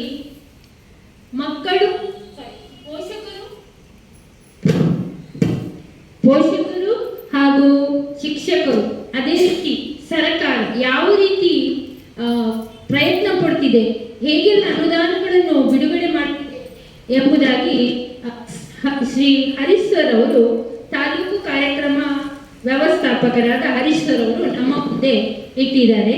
ಹಾಗೂ ಈ ಸಭೆಯಲ್ಲಿ ಆಗಮಿಸಿ ಒಳ್ಳೆಯ ಮಾಹಿತಿಯನ್ನು ನಮಗೆ ನೀಡಿದ್ದಾರೆ. ಅವರಿಗೆ ನಮ್ಮ ಶಾಲಾ ಪರವಾಗಿ ಹೃತ್ಪೂರ್ವಕ ಧನ್ಯವಾದಗಳನ್ನು ಅರ್ಪಿಸುತ್ತೇನೆ. ಅದೇ ರೀತಿ ಇಂದಿನ ಈ ಸಾಮಾಜಿಕ ಪರಿಶೋಧನೆ ಪೋಷಕರ ಸಭೆಯ ಅಧ್ಯಕ್ಷ ಸ್ಥಾನವನ್ನು ವಹಿಸಿದ ಶ್ರೀಮತಿ ಮಲ್ಲಿಕಾ ಮೇಡಮ್, ಇವರು SDMCಯ ಸದಸ್ಯರು ಸಹ. ಇವರಿಗೆ ನಮ್ಮ ಶಾಲಾ ಪರವಾಗಿ ಹೃತ್ಪೂರ್ವಕ ಧನ್ಯವಾದಗಳನ್ನು ಅರ್ಪಿಸುತ್ತೇನೆ. ಪ್ರತ್ಯಕ್ಷವಾಗಿ ಕಂಡರೂ ಪ್ರಮಾಣಿಸಿ ನೋಡು ಎಂಬ ಗಾದೆಯಂತೆ 3 ದಿನಗಳಿಂದ ಶ್ರೀಮತಿ ಸುನೀತಾ ಮತ್ತು ಸಂಧ್ಯಾ ಮೇಡಮ್ ಅವರು ಗ್ರಾಮ ಸಂಪನ್ಮೂಲ ವ್ಯಕ್ತಿಗಳು ಈ ನಮ್ಮ ಶಾಲೆಯಲ್ಲಿ ಇದ್ದುಕೊಂಡು ಶಾಲೆಯ ಸಂಪೂರ್ಣ ಮಾಹಿತಿಯನ್ನು ತಿಳಿದುಕೊಂಡು ಅವರು ವರದಿಯನ್ನು ಸಲ್ಲಿಸಿರುತ್ತಾರೆ. ಹಾಗೂ ಈ ನಮ್ಮ ಶಾಲೆಯ ಬಗ್ಗೆ ಒಳ್ಳೆಯ ಅಭಿಪ್ರಾಯಗಳನ್ನು ಬರೆದಿರುತ್ತಾರೆ. ಇವರಿಗೂ ನಮ್ಮ ಶಾಲಾ ಪರವಾಗಿ ಹೃತ್ಪೂರ್ವಕ ಧನ್ಯವಾದಗಳನ್ನು ಅರ್ಪಿಸುತ್ತೇವೆ. ಅದೇ ರೀತಿ SDMCಯ ಅಧ್ಯಕ್ಷರಾದ ಶ್ರೀಮತಿ ಸುಜಯ ಮೇಡಮ್ ಅವರ ಅನುಪಸ್ಥಿತಿಯಲ್ಲಿ ಅವರಿಗೂ ನಿಮ್ಮೆಲ್ಲರ ಪರವಾಗಿ ಹೃತ್ಪೂರ್ವಕ ಧನ್ಯವಾದಗಳನ್ನು ಅರ್ಪಿಸುತ್ತೇನೆ. ಹಾಗೆಯೇ ಈ ಸಭೆಗೆ ಆಗಮಿಸಿದ ಎಲ್ಲ ಪೋಷಕರಿಗೆ, ವಿದ್ಯಾರ್ಥಿಗಳಿಗೆ ಹಾಗೂ ನಮ್ಮ ಶಿಕ್ಷಕ ವೃಂದದವರಿಗೆ ಈ ಕಾರ್ಯಕ್ರಮವನ್ನು ಚೆನ್ನಾಗಿ ನೆರವೇರಿಸಿಕೊಟ್ಟಿದ್ದಾರೆ. ಅವರೆಲ್ಲರಿಗೂ ಹೃತ್ಪೂರ್ವಕ ಧನ್ಯವಾದಗಳನ್ನು ಅರ್ಪಿಸುತ್ತೇನೆ. ಕೊನೆಯದಾಗಿ ನಮ್ಮ ಶಾಲಾ ಮುಖ್ಯೋಪಾಧ್ಯಾಯರು, ಅವರನ್ನು ನಾನು ಯಾವಾಗಲೂ ಮರೆತು ಹೋಗ್ತೇನೆ, ಕ್ಷಮಿಸಿ ಮೇಡಮ್. ಯಾಕೆಂದರೆ ಈ ಶಾಲೆ ಎಲ್ಲ ಕಾರ್ಯಕ್ರಮಗಳು ಚೆನ್ನಾಗಿ ನಡೀಬೇಕಾದ್ರೆ ನಮ್ಮ ಮುಖ್ಯೋಪಾಧ್ಯಾಯರ ಪ್ರಯತ್ನ ತುಂಬ. ಅದೇ ರೀತಿ ಉಳಿದ ಶಿಕ್ಷಕರು, ನಾವು ಹೇಳಿದ್ವಿ ನಾವು ಜಗಳ ಆಡ್ತೀವಿ ಅಂತ, ನಾವು ಯಾವಾಗಲೂ ಮಾತನಾಡ್ಕೊಳ್ಳೋದು, ನನ್ನ ಪಾಠ ಹೋಯಿತು, ನೀವು ನನ್ನನ್ನು ಕರಿಬೇಡಿ, ನಾನು ಪಾಠಕ್ಕೆ ಹೋಗ್ತೀನಿ ಅಂತೇಳಿ ನಾವು ಹೆಚ್ಚಾಗಿ ಒಂದು ಸಹಕಾರ ಒಮ್ಮೊಮ್ಮೆ ಕೊಡೋದಿಲ್ಲ, ನನ್ನ ಪಾಠ ಹೋಗ್ತದೆ ಎಂಬ ಉದ್ದೇಶಕ್ಕಾಗಿ. ಅದೇ ರೀತಿ ನನ್ನ ಪ್ರೇಡ್, ನೀವು ಆಯಿತು ನಿಮ್ಮದು ಹೋಗಿ ಅಂತ ನಾವು ಬಾಗಿಲ ಹತ್ರ ಬಂದು ನಿಲ್ತೇವೆ, ಹೋರಾಡಲಿಕ್ಕೆ ನಿಂತ ಹಾಗೆ ನನ್ನ ಪ್ರೇಡ್ ನನ್ನ ಅವಧಿ ಅಂತ. ಇದು ನಮ್ಮ ಪೋಷಕರು ಅದನ್ನೆಲ್ಲ ಗಮನಿಸಿರ್ಬೋದು. ನಮ್ಮ ಮಕ್ಕಳ ಹತ್ರ ಕೇಳಿದ್ರು ಮಕ್ಕಳು ನಮ್ಮ ಬಗ್ಗೆ ಅದನ್ನೇ ಹೇಳ್ಬೋದು, ಪಾಠಕ್ಕಾಗಿ ಜಗಳ ಆಡ್ತಾರೆ ಟೀಚರ್ಸ್ಗಳು ಅಂತ.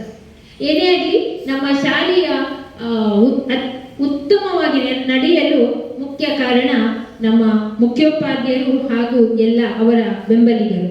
ಅವರೆಲ್ಲರಿಗೂ ನಮ್ಮ ಮುಖ್ಯೋಪಾಧ್ಯಾಯರಿಗೆ ಮೊದಲನೇದಾಗಿ ನಾನು ಧನ್ಯವಾದಗಳನ್ನು ಹೇಳುತ್ತಾ ನನ್ನ 2 ಮಾತುಗಳನ್ನು ಕೊನೆಗೊಳಿಸುತ್ತೇನೆ.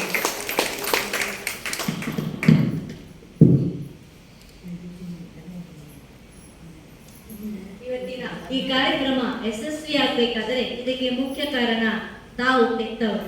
ನಿಮ್ಮ ಎಲ್ಲ ಕೆಲಸ ಕಾರ್ಯಗಳನ್ನು ಬದಿಗಿಟ್ಟುಕೊಂಡು ಕೆಲಸಕ್ಕೆ ಹೋಗುವವರು ಒಂದು ದಿನ ರಜೆಯನ್ನು ಸಹ ಹಾಕಿ ನಮ್ಮ ಈ ಕಾರ್ಯಕ್ರಮವನ್ನ ಯಶಸ್ವಿಯಾಗಿ ಮಾಡಿಕೊಟ್ಟಿದ್ದೀರಿ. ತಮಗೆ ನಿಮ್ಮೆಲ್ಲರ ಪರವಾಗಿ ಮಗದೊಮ್ಮೆ ನಾನು ಹೃತ್ಪೂರ್ವಕವಾದ ಕೃತಜ್ಞತೆಯನ್ನು ಅರ್ಪಿಸಲು ಬಯಸ್ತೇನೆ. ನಮ್ಮ ಇವತ್ತಿನ ಈ ಕಾರ್ಯಕ್ರಮಕ್ಕೆ ಒಂದು ಸಮಗ್ರವಾದ ಚಿತ್ರಣ, ನಮಗೂ ನಿಜವಾಗಿ ಸಾಮಾಜಿಕ ಪರಿಶೋಧನೆಯ ಬಗ್ಗೆ ತುಂಬಾ ಗೊತ್ತಿರಲಿಲ್ಲ ಸರ್. ಏನಂತ ಹೇಳಿದ್ದಾರೆ ಅಂತ ಹೇಳಿದ್ರೆ ಆಡಿಟ್ ಮಾಡೋದು ಅಂತ ಹೇಳಿ, ಆಗ ನಾವು ಎಕ್ಸಾಮ್ ಅಂತ ಹೇಳಿದ್ದೆ ಸರ್, ಟೀಚರ್ ಇದು ಇರೇಗೆ ದಾದ ಬಡ್ಡಿ ಇರೇ ಬದಿನ ಕಾಸು ಪೂರ ಇರಾಕ್ಲೆ ಕೊರೋನಾ ಬಗದಾಲ ಚಿಂತೆ ನಿಜವಾಗಿ. ಮತ್ತೆ ಅವರು ಒಂದೊಂದು ಪ್ರಶ್ನೆಗಳನ್ನು ಕೇಳುವಾಗ ಇದು ಮುಂದಕ್ಕೆ ಹೋಯಿತು. ಇವತ್ತು ನಮಗೆ ಈ ಸಮಗ್ರ ಪರಿಶೋಧನೆಯ ಬಗ್ಗೆ ಸಮಗ್ರವಾದ ಚಿತ್ರಣ, ಅಂದ್ರೆ ನಾವು ಏನ್ ಮಾಡ್ಬೇಕು, ಮಕ್ಕಳ ಮಕ್ಕಳನ್ನ ಯಾವ ರೀತಿ ನಾವು ಇಟ್ಟುಕೊಳ್ಬೇಕು, ನೀವು ಹೆತ್ತವರು ಈ ಮಕ್ಕಳನ್ನ ಯಾವ ರೀತಿ ಬೆಳೆಸಬೇಕು, ನಿಮ್ಮ ಜವಾಬ್ದಾರಿಗಳೇನು, ಇದೆಲ್ಲದರ ಬಗ್ಗೆ ನಮಗೆ ಒಂದು ಸ್ಪಷ್ಟವಾದ ಚಿತ್ರಣ ಕೊಟ್ಟಿದ್ದಾರೆ. ನಿಜವಾಗಿ ನನಗೆ ಅವರ ಭಾಷಣ ಕೇಳುವಾಗ ನನ್ನ ಎರಡು ಕಿವಿ ಮನಸ್ಸು ಎಲ್ಲವೂ ಅವರಲ್ಲೇ ಇತ್ತು. ಏನು ಈ ಮುಂದಿನ ಪದ ಏನು ಹೇಳ್ತಾರೆ, ಮತ್ತೆ ಇನ್ನೊಂದು ಏನಂತ ಹೇಳಿದ್ರೆ ಒಂದು ನಿರರ್ಗಳವಾದ ಮಾತು. ಆ ಮಾತುಗಳನ್ನು ಕೇಳಿ ನಿಜವಾಗಿ ಸರ್ ನಮಗೆ ತುಂಬಾ ಖುಷಿಯಾಗಿದೆ. ನನಗೆ ಏನು ಅನಿಸುತ್ತೆ ಅಂತ ಹೇಳಿದ್ರೆ, ನಮ್ಮ ಆಸ್ಟ್ರೇಲಿಯನ್ ಪೇರೆಂಟ್ಸ್ಗಳು ಸಹ ಇವತ್ತು ಇರ್ತಿದ್ರೆ ಈ ಸಭೆ ಇನ್ನೂ ಅರ್ಥಪೂರ್ಣವಾಗ್ತಿತ್ತು ಅಂತೇಳಿ ನನ್ನದೊಂದು ಅನಿಸಿಕೆ. ಸರ್ ನಮಗೆ ನಮ್ಮ ನಿಮ್ಮೆಲ್ಲರ ಪರವಾಗಿ ನನ್ನ ಮಗದೊಮ್ಮೆ ಮನಪೂರ್ವಕವಾದ ಕೃತಜ್ಞತೆಯನ್ನು ಅರ್ಪಿಸ್ತಾ ಇದ್ದೇನೆ. ಈ ಕಾರ್ಯಕ್ರಮದ ಮುಕ್ತಾಯ ಬಿಂದುವನ್ನ ಇಡ್ತಾ ಇದ್ದೇವೆ ನಮ್ಮ ರಾಷ್ಟ್ರಗೀತೆಯೊಂದಿಗೆ. ನಾವೆಲ್ಲರೂ ನಿಂತುಕೊಂಡು ಅವರಿಗೆ